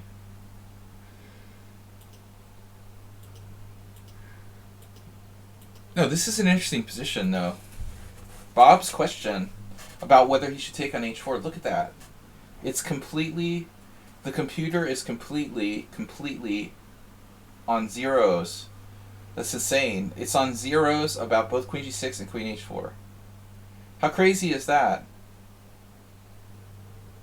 To answer Bob's question, both moves are equally interesting. That's what I thought, to be honest. Now it's finally settling at depth 21 on queen g6 being slightly better. But that's what makes chess, it makes chess interesting, you know. Better to play the same opening and to know more lines, or to play different openings? Well, I think you should play more than one opening, you know. But at the same time, you know, you can't play like 5 or 6 different openings if you're starting out, you know, as an amateur. I mean, I think you spread yourself too thin. But Just playing the same opening over and over again is bad. That's why I hate this London system robots. If you just play the London system every freaking game, like, you don't understand chess. You just understand, like, one pawn structure. You know, you have to play, like, the London system with white, the Slav with black, the Caro-Kann, and that's all you can do, like, for the rest of your life. You'll just be playing, like, the one pawn structure. It's ridiculous. You know, it's good to understand a couple different kind of openings. I think having two openings is optimal. But, okay, fair draw against Excel Poker. I mean, obviously I'm kind of a chicken.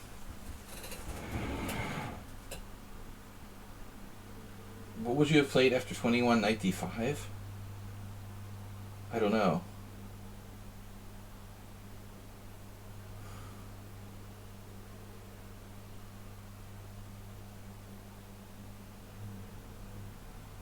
T-Bootpoo. Lal.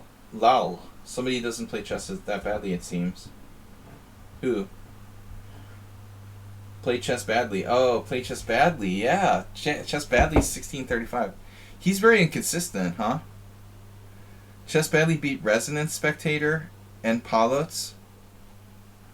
Chess badly is becoming a Thor sum. His rating sticks out like a Thor sum.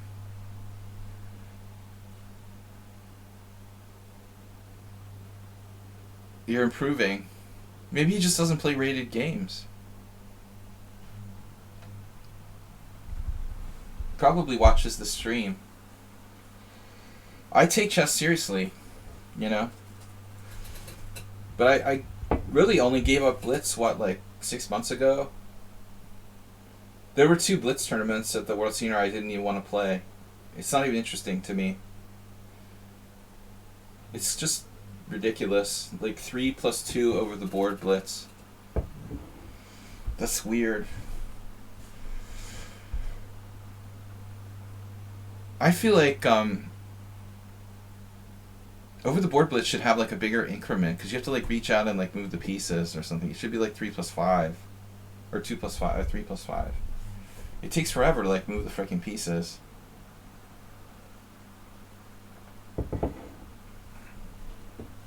Was it your idea? Everything was your idea, Bob. Absolutely. I don't remember if it was anyone's idea. I mean, it just sort of happened. Because I'm constantly, for like 4 years, I've been like complaining about how much I hate people playing Bullet. And everyone plays too fast. It just seemed like a logical thing to do. I feel like my game is decent for someone who doesn't play that much classical games. I played very well overall. Some inexplicable blunders. There was one game where I just hung a pawn on prees. It was like a discovery. It was like an uncovered threat. Like a beginner. I just like didn't see my opponent was starting to take like bishop takes pawn. I'm sorry this tournament is only 5 rounds. I thought we'd start a little bit like slowly. I'd like to do 6 rounds or something, but I'm a little bit backed up with stuff I have to do tomorrow. Catching up on work. I decided to keep the tournament like 2 hours tonight.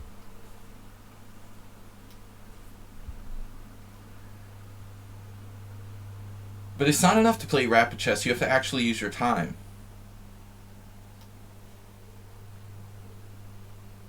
See, what you do is you get people like Asterbate who play classical tournaments or rapid chess, and they use like 2 minutes for the whole game.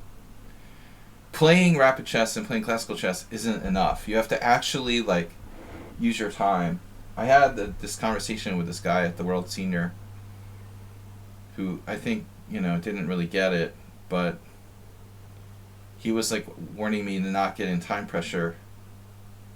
I tried to explain to him like the number one problem with players is that they don't get in time pressure because they don't use their time enough.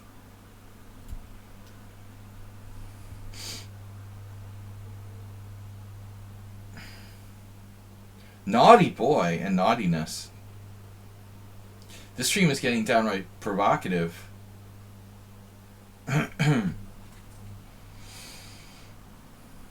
Pro Pokemon. Bishop c4. The Pokemon circuit. Oh god, the bishop c4. So we have to do this.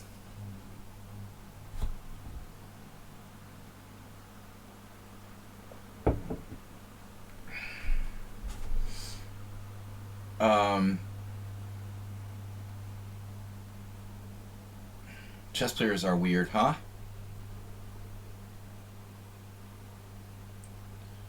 Chess is a distraction from what? From, like, life? Universe is chaos anyway. Doesn't matter what we do.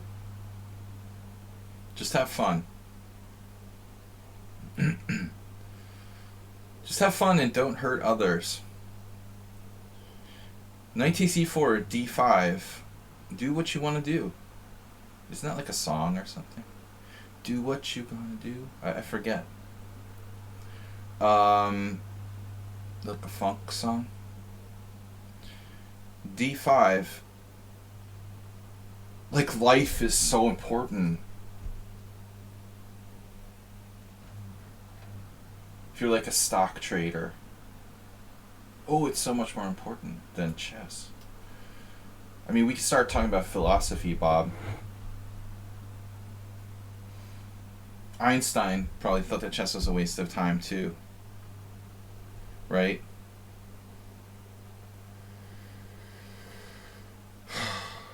Oh, Emmanuel Lasker, you're wasting your life on chess.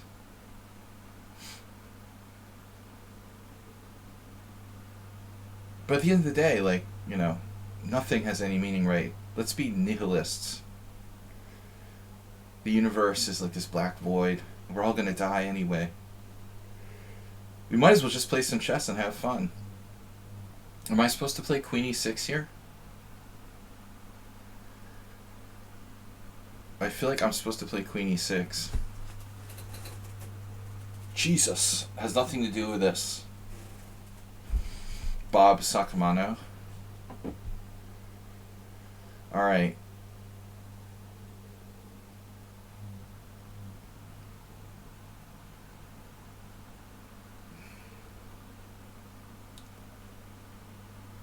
So he gets the e-file. You know, the white has given up the bishop. Normally when people play bishop takes d5, that's when I, like, fall out of my chair. It, like, literally happened to me once. White like trades bishop for knight on d5, making me fall out of chair. Because in general, like, you would never trade a light squared bishop for a knight. But he's got some counter action on the e-file. So I got to think about this. You know, what exactly are we going to do to deal with this? To negate said problem? Boy, I don't think we have time. I mean, I don't see, like, bishop d7, castles queenside. It's too slow. Bishop d7, rook e1, castles queenside d4. I already don't like it. Bishop e7, rook e1, castles kingside d4. I already don't like it. So I could physically try to stop d4. Maybe like bishop c5, rook e1, castles. But he has tricks there as well. I don't know if I can physically stop d4.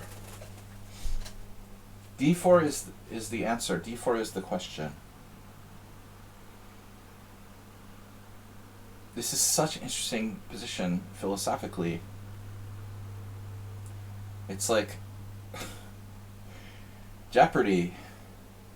Is it the answer or the question?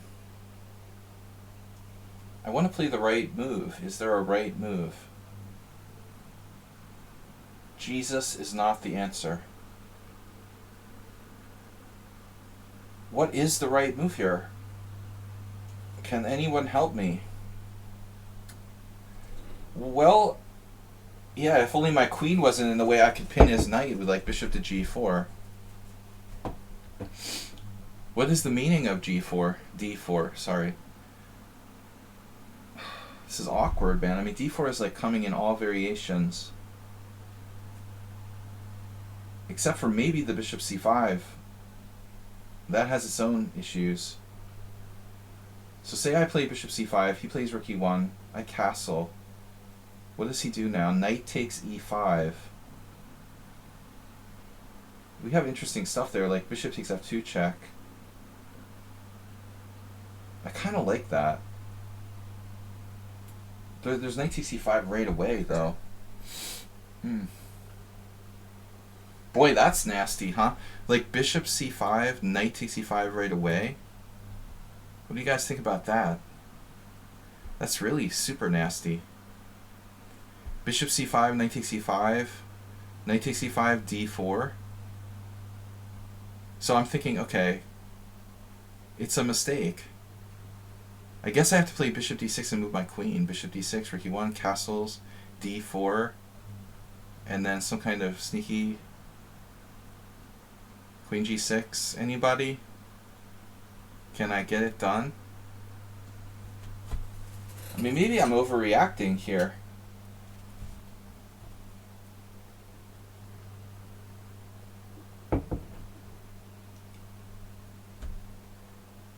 Why is it so difficult to find a move?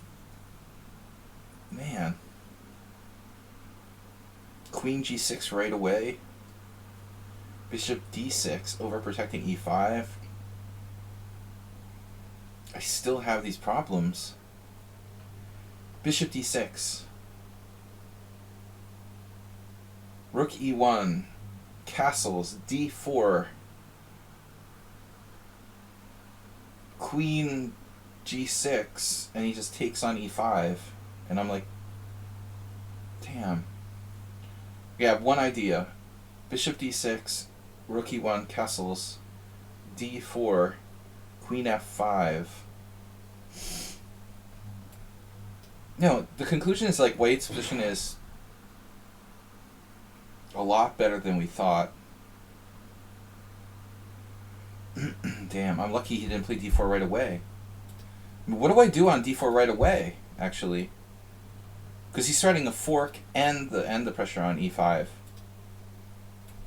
Now I'm relatively out of the woods. Man, actually d4 right away could have been a big problem. So this variation is like legit. This has actually been played before. How did this happen? That's so weird.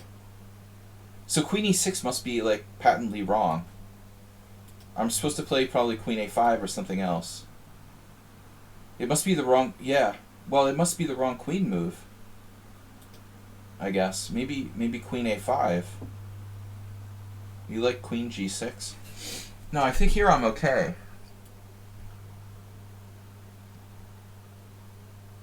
But let's make sure. I was thinking, and he's used no time for the whole game. I was thinking queen f5. That's the plan.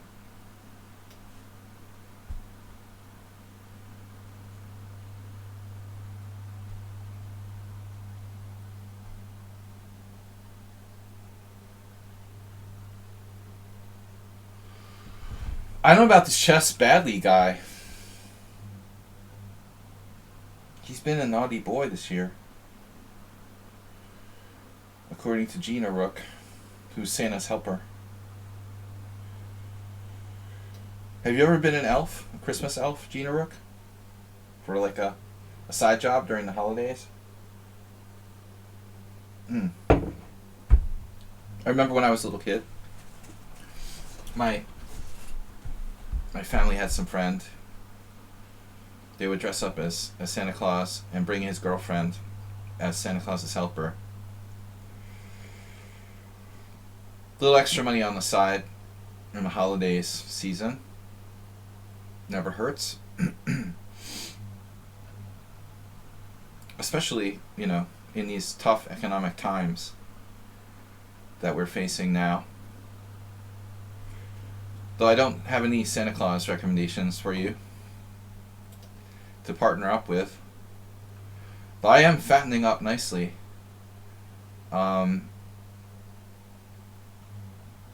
Alright. So e takes d4. Ooh, he got out of this. He has a good position and plays knight d5. How good is his position, actually? No, he missed the boat. It's the d4, man. I like almost have to sack my queen. What am I going to do? I ask you not what you can do for your country, but what your country can do for you. Sorry, I got that wrong. In all seriousness, kids, what do I do after d4? Other than, like, resign or sacrifice my queen?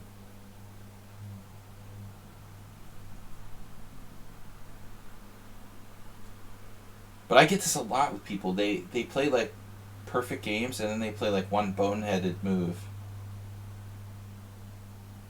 You're saying queen g6, but I thought it's too slow, you know? You want to play queen g6 with the idea of what? Like bishop h3? But I'm getting blown away. I mean, doesn't he have ripping the position open right away? You think you have this bishop h3?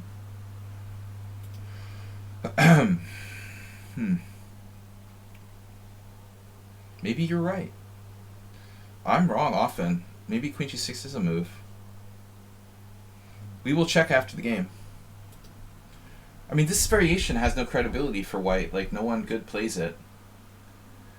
So, you don't really stop to think about it. You're just like, okay, another noob playing, bishop c4. It allows black to equalize right out of the gate with knight c4, and you don't take the variation seriously, but there are some lines here. I think I saw like a game where the great Karyakin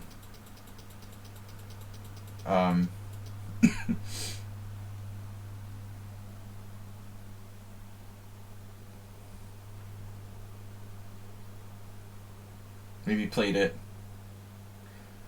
Once in a while there'd be like some grandmaster, Ivanchuk, or some random player will play something really weird like this noob variation that no one plays.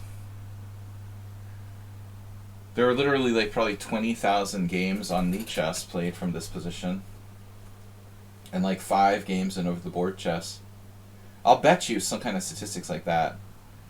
Like this position has arisen in 5 games in over the board chess and 20,000 games in Lichess. Yeah, maybe she's right. Maybe queen g6 is the magic move. That sneaky, sneaky en passant rule.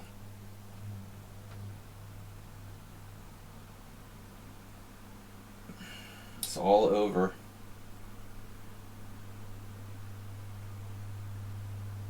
Mr. Coffee, I sent him this, I sent him an article about naming your cats after Klingons. Giving your cat Klingon names. Because he's like a Star Trek nerd.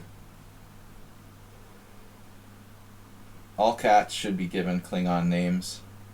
Oh, speaking of Klingons, and I don't mean any offense, I went to this Italian restaurant last week, and there were some guys from Finland, and when they brought out the food, it reminded me of the scene, like, I'm sure like the cuisine in Finland is quite different than in Italy, for example. But just the look on the guys' faces reminded me of that, like, one of those Star Trek movies where the Klingons have to, like, eat human food, or maybe vice versa. They're like, oh, what? This isn't alive! This animal is dead. It's just funny seeing, like, seeing different cultures, you know, interact.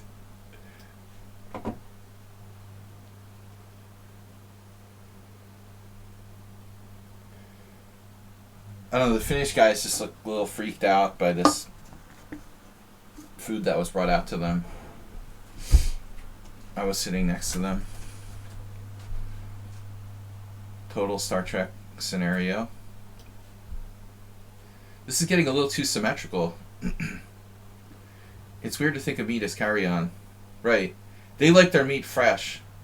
Still alive. Like a true Klingon. Who eats dead meat, right? I want my meat fresh.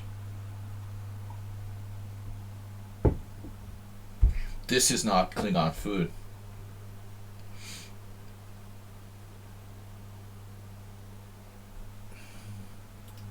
I want it moving.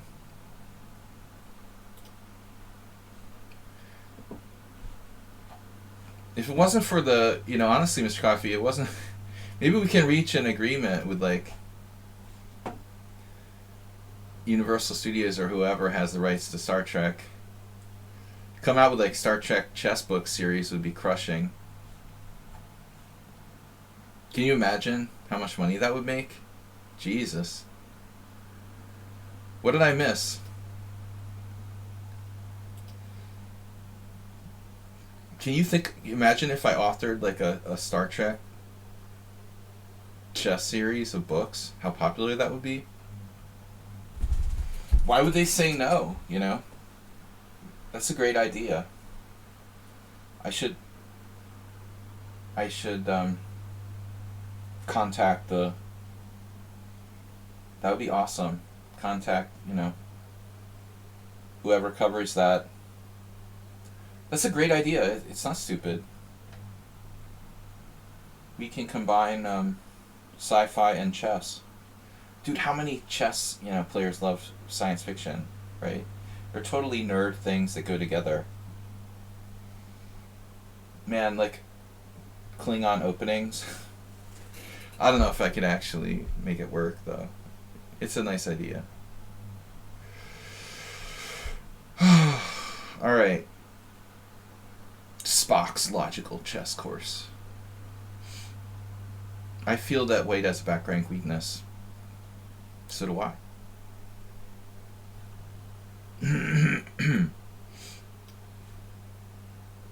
Nerds unite. Nerd united.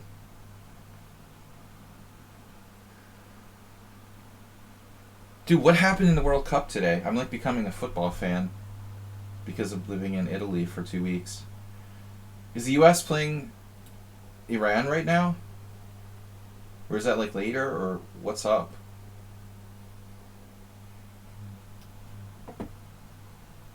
What an epic matchup, politically speaking. Oh, and I was playing with Darcy Lima. I had this hallucination, like Brazil was in the same group with USA. I was like, wait, that would be funny if I played Darcy Lima on the day when Brazil plays the USA, but I realized they're not in the same group. I needed to play someone from England rather. If I had played like Keith Arkle on the day when USA played England, it would be funny. But still, there's back rank tactics, ladies and gentlemen. We have back rank tactic.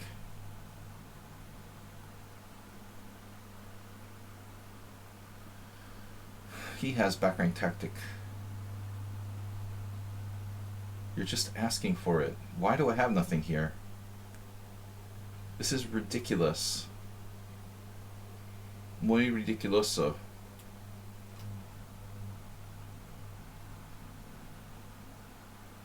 Yeah, I've been too distracted the whole stream by talking in the chat. I really should focus more on chess. It's my social nature.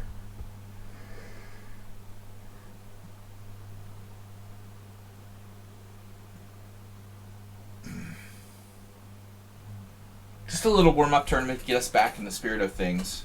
And then next week we'll try to do maybe like 6 or 7 rounds.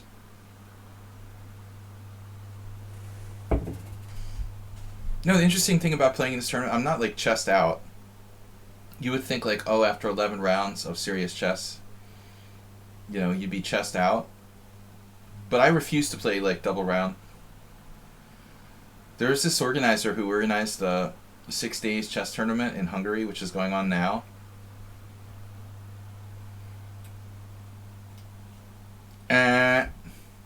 Where the players have to play 3 days, double rounds. Screw that, man. You know, I don't want to like lose 100 rating points.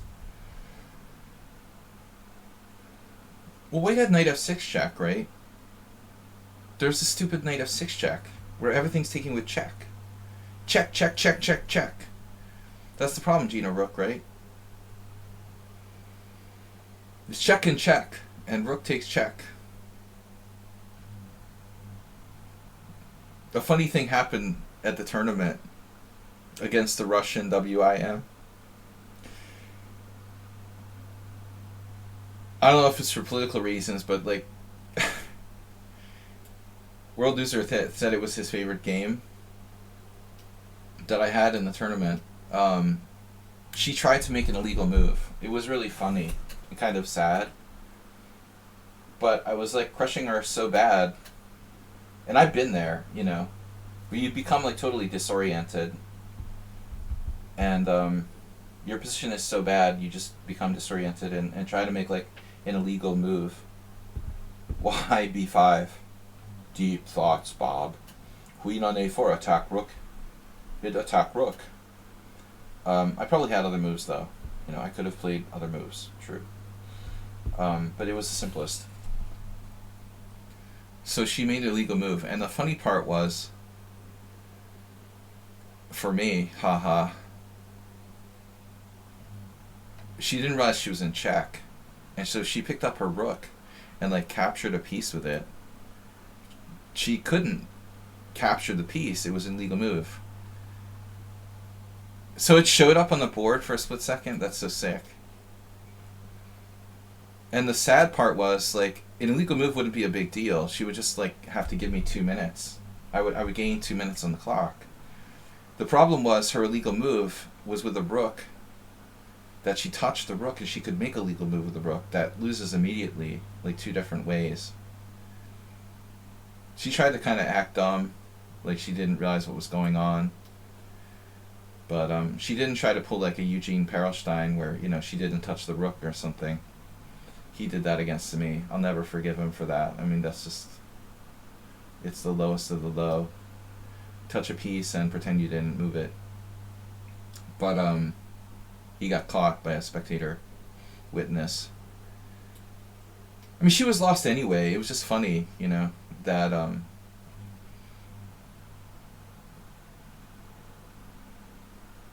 it didn't matter at the end of the day. Just, it was kind of funny. It's not every day like someone makes an illegal move against you in a tournament game.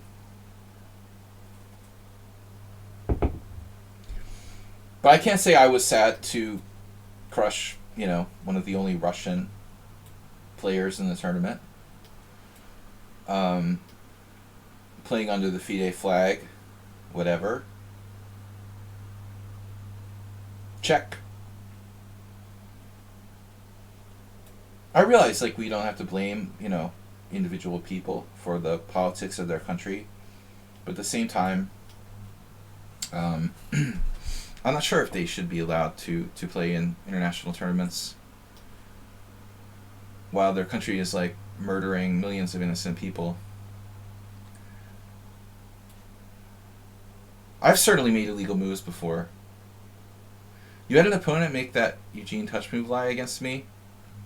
You left the hall and abandoned the game. I was very fortunate that there was a witness who came forward, you know, to say they were there. They saw him touch the piece. Because he, like, blatantly tried to lie. And I was, you know, pretty shocked. There's always the like, you know, teenage sort of, the argument for the teenage mass murderers or whatever. Oh, he's just a teenager. He doesn't know any better. Okay, whatever. Is this disrespectful? Yeah, disrespectful to play on. Sometimes we play on a little bit out of momentum. XL Poker and Alisto battling it out. Major. Whoa! XL Poker's king is in the middle of the board. What? That is not okay. He survives that, he can survive anything. Look at that king. He's like Nigel Short. There's the famous Nigel Short game where his king went to h6 and like mated the opponent. Everyone always remembers that. Man, it looks like Augusto might be blitzing too much here. He's over blitzing.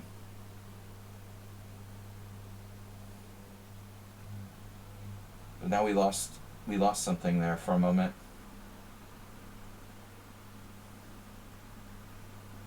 This doesn't look good. Wow, I think he missed the mate.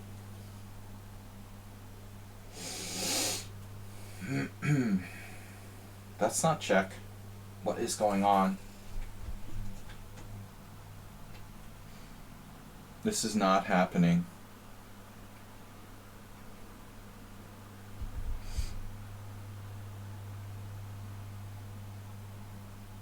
Dude, it's an endgame. Oh my god. Wait. He had king f4 and missed it. Wait, did XL Poker... These guys have too much time. They have too much time to be like blitzing. They're playing too much like 2-1 chess or something. You guys have like 38 seconds. USA scored against Iran. Wow. Major craziness going on politically.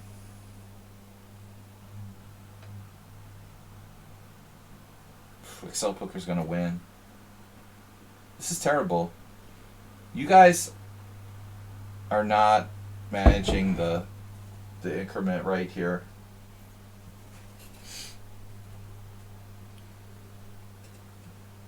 Do I ever do yoga? Yeah, it was just very briefly. 2006. You know, my first round opponent was big on yoga, and he said that it changed his life.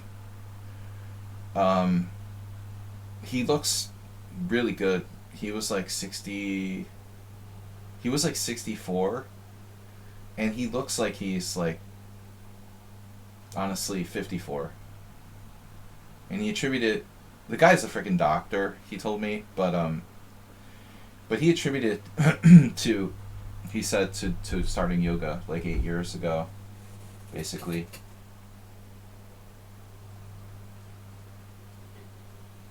No, I mean, I was like shocked. He doesn't look like great, but I mean, he looked, there's like no way I thought the guy was over 60. And it showed he was like 64. I was like, what? This can't be the right guy. But he was. This game is still going. I remember doing like hot yoga. I was like sweating. It was very unpleasant.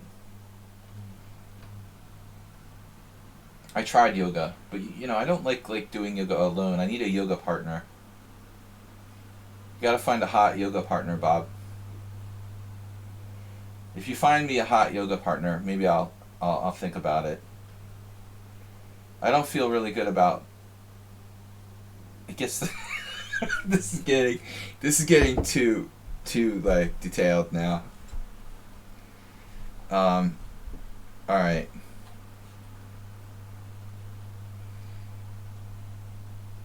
This is a horrible game. They should both be ashamed of themselves.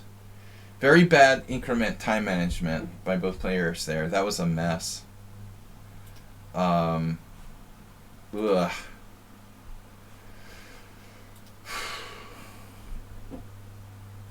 I will give Excel Poker credit. Look at their final score. 83 centipede loss versus 101. Something gives me, you know, the feeling like when one player has 8 blunders and the other player has 4 blunders, that there's just no way like we should have that many mistakes unless we're playing sloppy too fast. My Lichess name is Sparkle Horse. Alright, back to tournament. Slow, rapid Pawnda returns. No, I mean, you guys, I don't know where your time went, first of all, because both of you are fairly fast players, but last round, you made a lot of blunders, like when you both had 25 to 35 seconds, which is really an eternity with a 5-second increment online. You know, so I think that people aren't used to this time control still.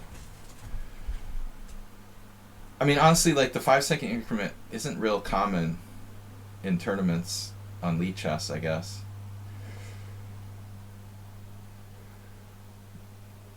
I like it though. I mean, it's just enough time to move the piece without like making a mouse slip and thinking for a second. You know, 3-2, 3-3 is very. It's you feel. It's just too easy to lose on time because you space for a second. With 5 seconds, like you never space out and lose on time. Mr. Coffee, are you streamer, sir? Question mark. I love that. Sire, it's sire, not sir. How many times do we have to tell you guys? You will refer to me as sire, never sir. I think next week I'd like to do more rounds, but I can do 10 plus 5, 6 rounds. I usually switch it up, but I'm really enjoying the longer games. I mean, a lot of players here, Aldisto particularly, Sumaher, I mean, they play faster blitz and stuff, so yeah, I wish I could play 30 minutes. We could do a classical tournament with like 4 rounds once, maybe. Do like 30-0. 30-0, 4 rounds. 30-0. That's a long time, though. That's tough.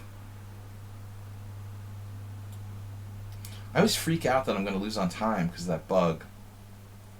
They need to take that out of there. I mean, if there's no chance you're losing on time, don't make it turn red. Man, I'll tell you, I played my last round game against Danielson. It's really annoying. Like, the FIDE clocks don't show the number of moves you've made. Maybe that's for a reason, but they used to, I thought. Or maybe it's just a setting thing, like you can set them.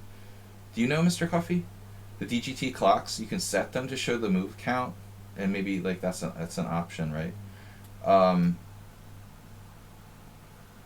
There's always that weird feeling when you made 40 moves, but you're like kind of not sure you made the 40th move, and then because of that thing, like you make the 41st move. I mean, I wonder how many people have like blundered in tournaments because like they weren't sure they made 40 moves. They wanted to make sure and kind of like make their 41st move like a little too quickly.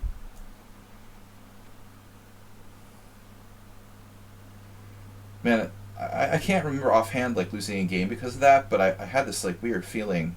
I was down to like 30 seconds watching the clock go down as I made my 40th move. No, I don't think the clock should show the number of moves. I agree. Yeah.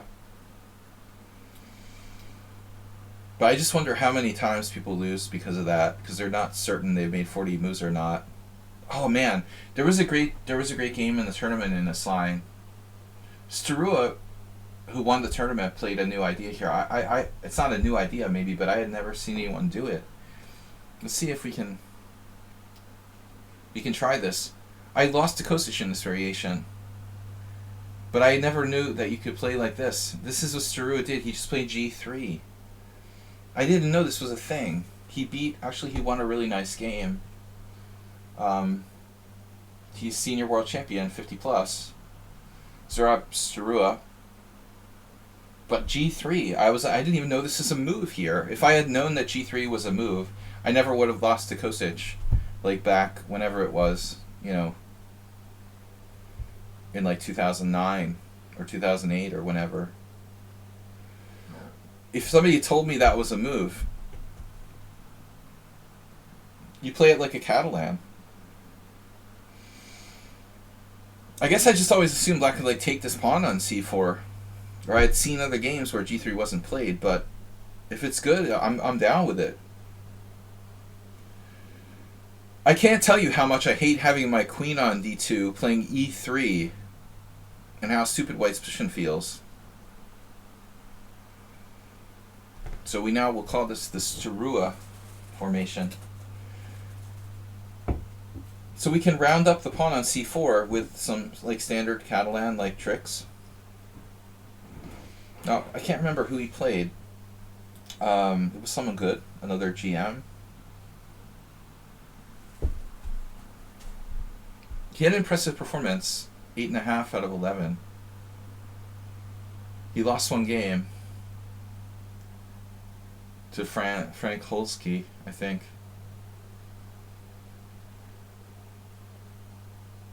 Or maybe I'm misremembering. Struwe lost one game. It's interesting that none of the top players were undefeated. 11 rounds. Oh, another interesting happened in the World Senior 50 Plus. The top two finishers. This is really crazy, Mr. Coffee. What do you think? Struwe and Novik never played each other. After 11 rounds, the two winners had never played each other. How crazy is that? I mean, what's the chance of that happening in an 11-round tournament? Two players win the tournament and they never faced each other. Isn't that nuts? I was like, dude, that's crazy.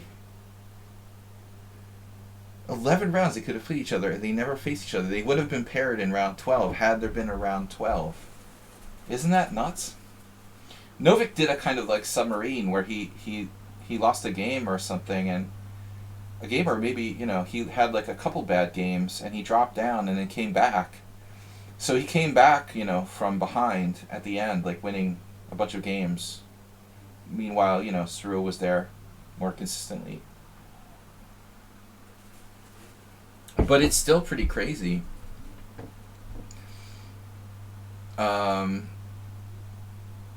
Yeah, I don't know like where I'm supposed to put my queen here. I think Zurab might have done something like queen f4 later.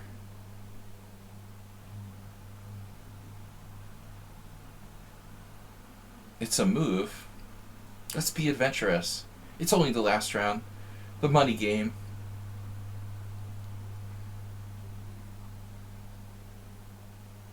No, I'm so much happier playing this variation. I was like happy when I saw that move. I had never thought of playing g3 in this position. I don't know why. It makes total sense.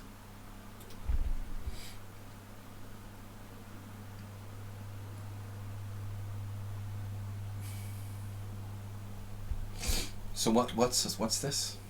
What's this now? Queen a5 check. Is that a problem? Pawn takes pawn, queen a5 check.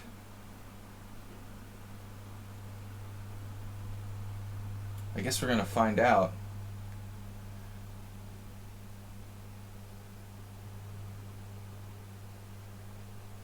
Goatsy.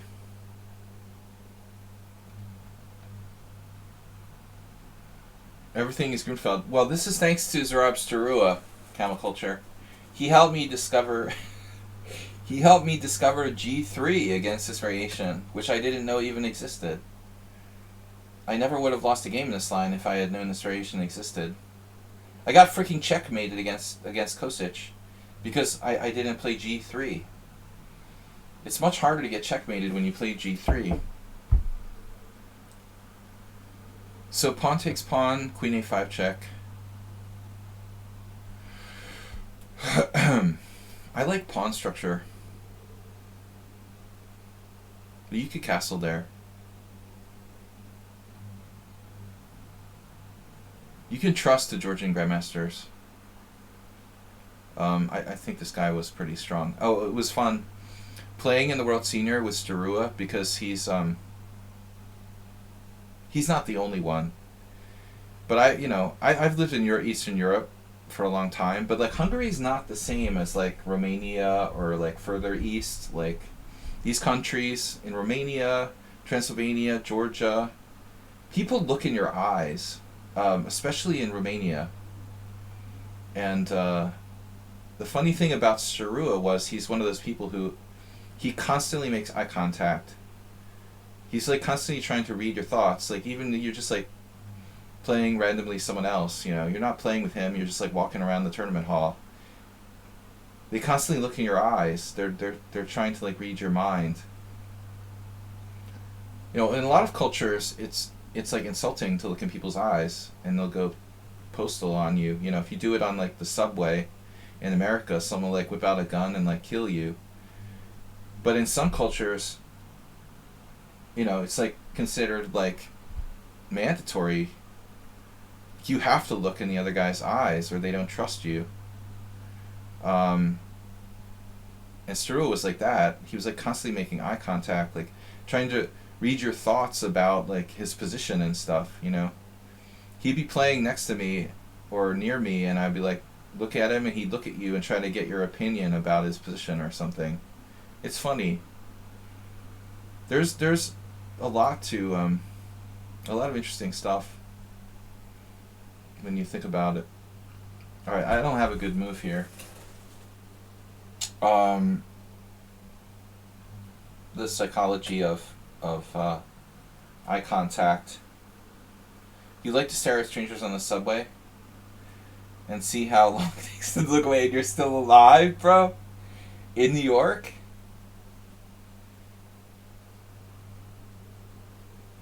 Damn, dude, on the Orange Line in Boston, that would have got your ass killed. Seriously. I just, like, wouldn't look at anybody when I was riding the Orange Line home. I just try not to look at anybody.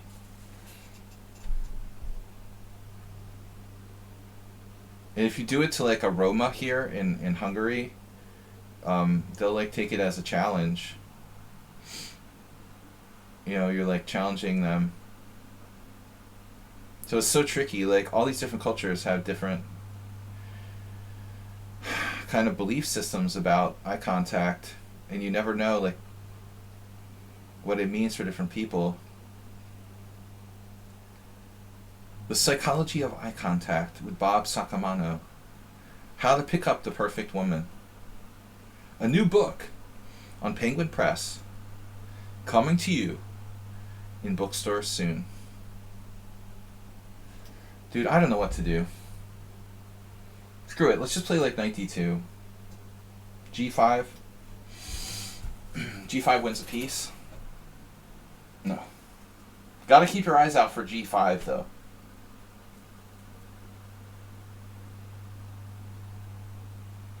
But with Struve, it was like ridiculous. I don't even know him, you know, and like every time I like walked near him, he was like looking in my eyes. I would hate to play him, yeah. It was alright, like being like playing next to him. He's just trying to like glean like your evaluation of his position, you know, I guess, when he's looking at you.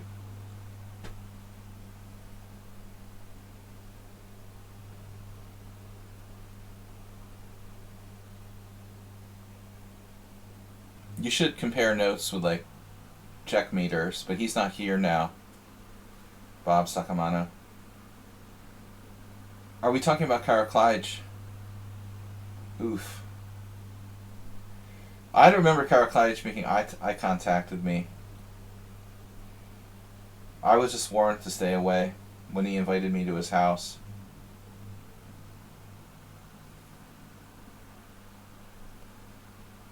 Be careful when those older IMs, you know, invite you over to their house to analyze. Maybe not just IMs. It always seemed to be like IMs for me.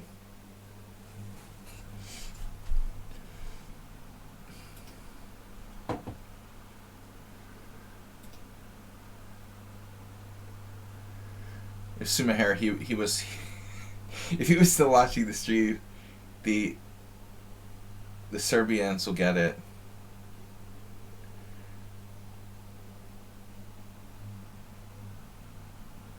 Yeah, that's my ultimate compliment. Wojo calling me a tricky fish. He was not a complimentary person. I mean, he was a grumpy person. It's like getting a compliment from like Larry Christensen or something. Grumpy people who just like don't give out compliments almost ever. Wojo was kind of like that. But he called me a tricky fish. I was honored. We were kind of friends. Although I didn't know him that well. I liked him. I was really sorry to lose Wikevich back in whenever it was, like 2007. Um, he was a great chess player. We had some good games too. I was lucky against him a couple of times. That's why he respected me to some degree. But he knew I could play firsthand. I beat him the first time we played. 96. So do I go here with queen e3? Or do I go to e5?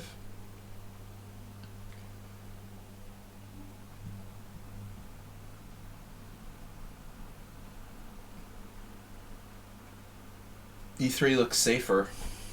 I'm afraid of the stonewall attack.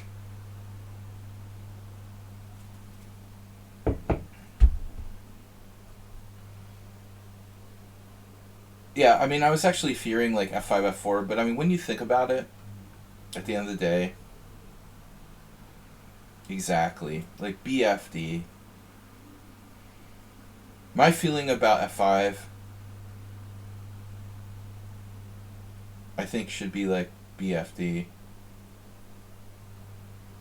It's nice and all that, but ultimately, I'm not going to take on f4.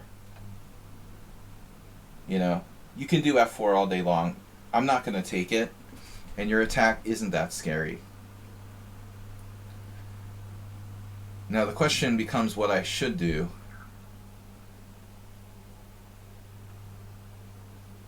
f2 is weak, so I think rook d1. We meet f4 with queen d3 or somewhere. Unless d4 is a problem.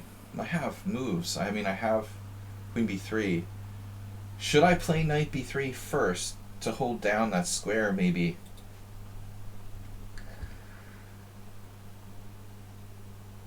Now, Bob, you have to appreciate my deep strategic understanding. At least Bob gets that. You know, he takes his time.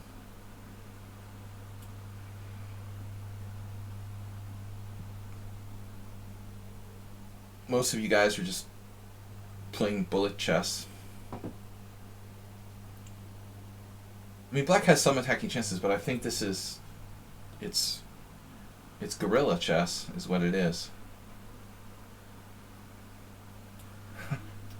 I was talking about this earlier, Bob. Have you ever heard of the marshmallow test? Don't Google it now.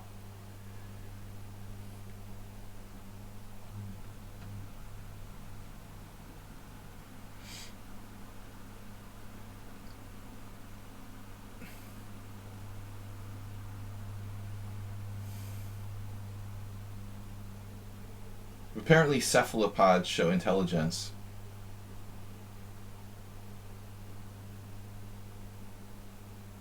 At first I was scared of f5, f4, then I realized he was just being a gorilla.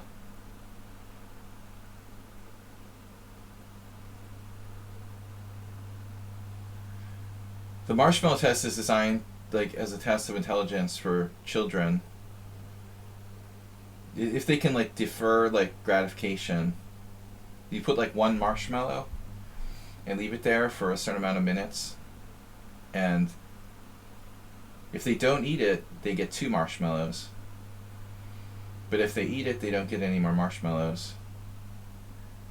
So you use it to like figure out like, you know, how intelligent someone is based on if they're smart enough to defer gratification to get like a better reward in the future. And apparently they use it, you know, to test animals' intelligence. So apparently like cephalopods pass the marshmallow test. They're like cuttlefish or whatever. They can defer eating certain kind of, I don't know, crab meat or whatever, because the shrimp is better. So if you give them like a certain amount of crab meat, they'll like, you know, if they know that the shrimp is coming later, they can like hold off for like 30 seconds or a minute, waiting for the better food to come later. It's all about, yeah, behavioral psychology.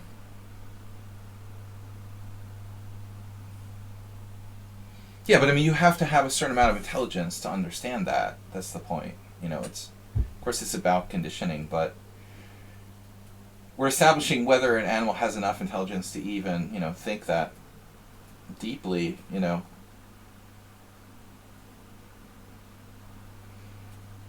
Gorillas, obviously, are very intelligent. You know, they're going to pass the marshmallow test,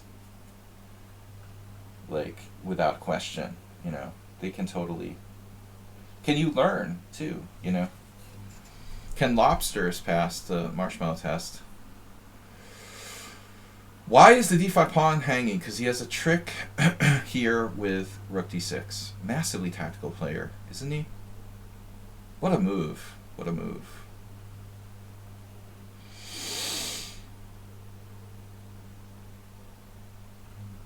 Pure tactics 24/7.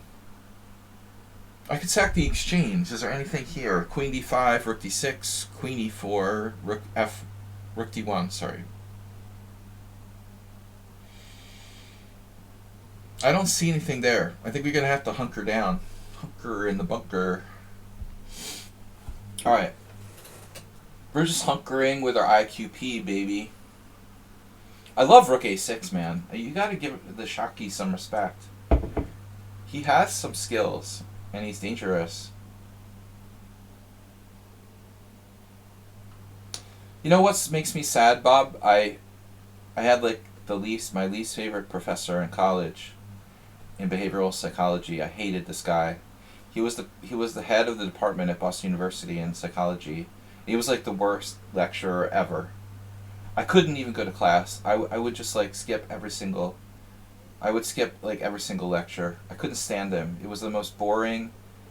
He was literally the most... Did they choose like the most boring person to be the head of a department on purpose or what? Wow. Black just randomly giving me a piece with knight f4, dude. Pass the bong, bro. Hey, man. You pass the bong? Sack my queen with queen a6. Calmly play queen e3. Alright. Wow, that's sick, man. Knight f4. Perverse, dude. That's deep. It's a good thing I'm not smoking weed here. I'd be like thinking forever. Oh, man. That's deep, bro. All I can do is go with my instinct. I don't think it's good enough, but it's close. He's got the you know, Budapest Gambit style stuff going on. I don't trust it. You know, it looks... Instinct does matter. You know, there is truth in... And I could miss something here. We could have an accident at any moment. We're about to have an accident. I just don't believe it. You know, I mean, he doesn't have enough... I don't know. Intuitively, I don't believe it. Imagine me high.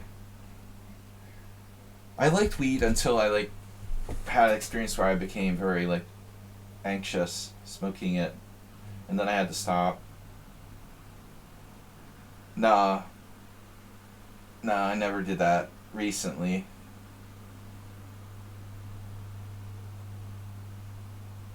He's gonna lose on time? No way. No way, man.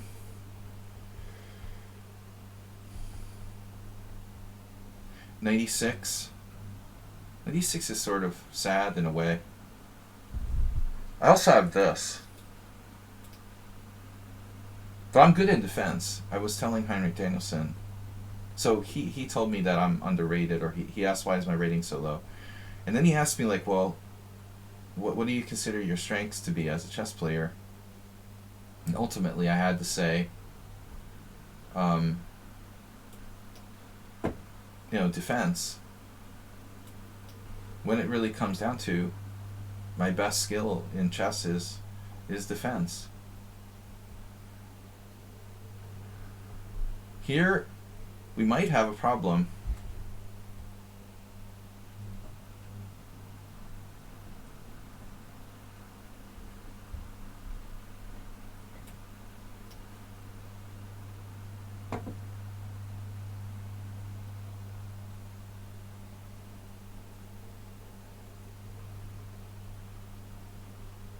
He lost some time, but he has knight f2. Oh, this is crazy. Maybe this is working for black. You have knight f2 here. And I'm not sure I have a good move. I don't think it's enough, though. Yeah, knight f2, queen d5. Okay, I have, like... You have knight h3 check.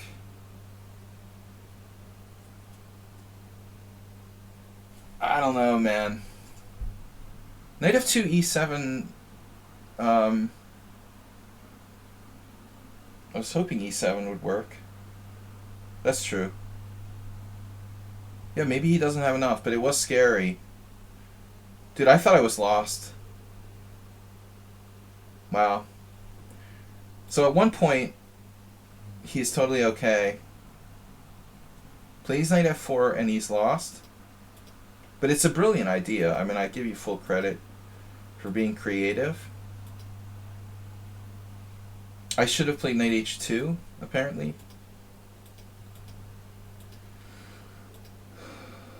He's not got enough. Man, I was scared. I really thought you had something here.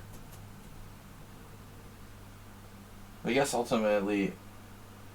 Can I take on d5? I thought he had a perpetual or something. I guess I was freaking out about nothing. So I can just take here.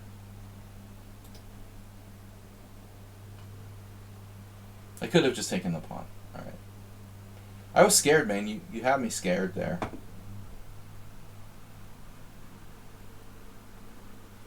You had me believing you.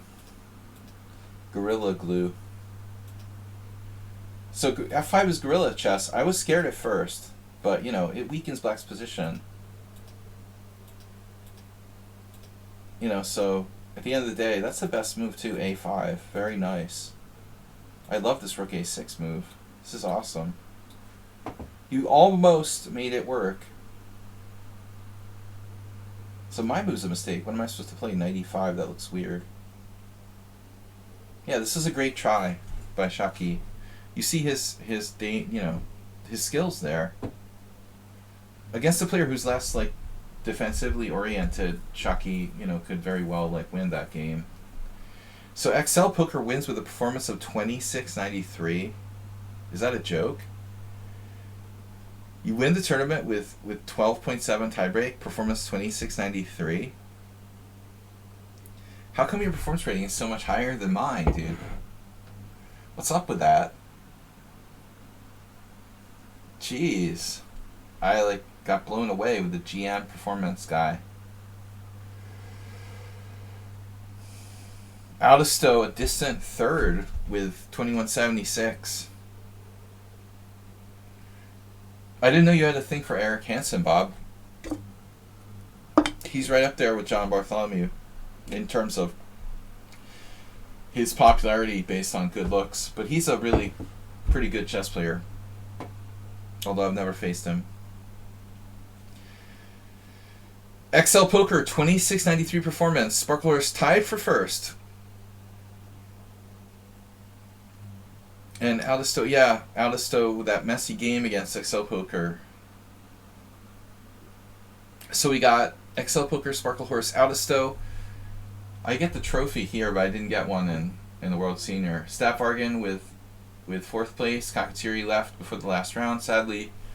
Ensemble Chess with 3 points. Shaki with 2.5. Uber Driver, thanks for playing. 2.5. Lichess Badly, 2.5. Sumera with 2. Probably watching the World Cup. Asterbate, where are you? Oh my God, Asterbate had to leave. Right, he went to the psychologist. Okay, just 21 players, but we'll get back to 30 plus players next week. I didn't get as many messages out to promote this tournament this week, so next week we'll be back with a bigger and better Pawnda or Sloth Rapid.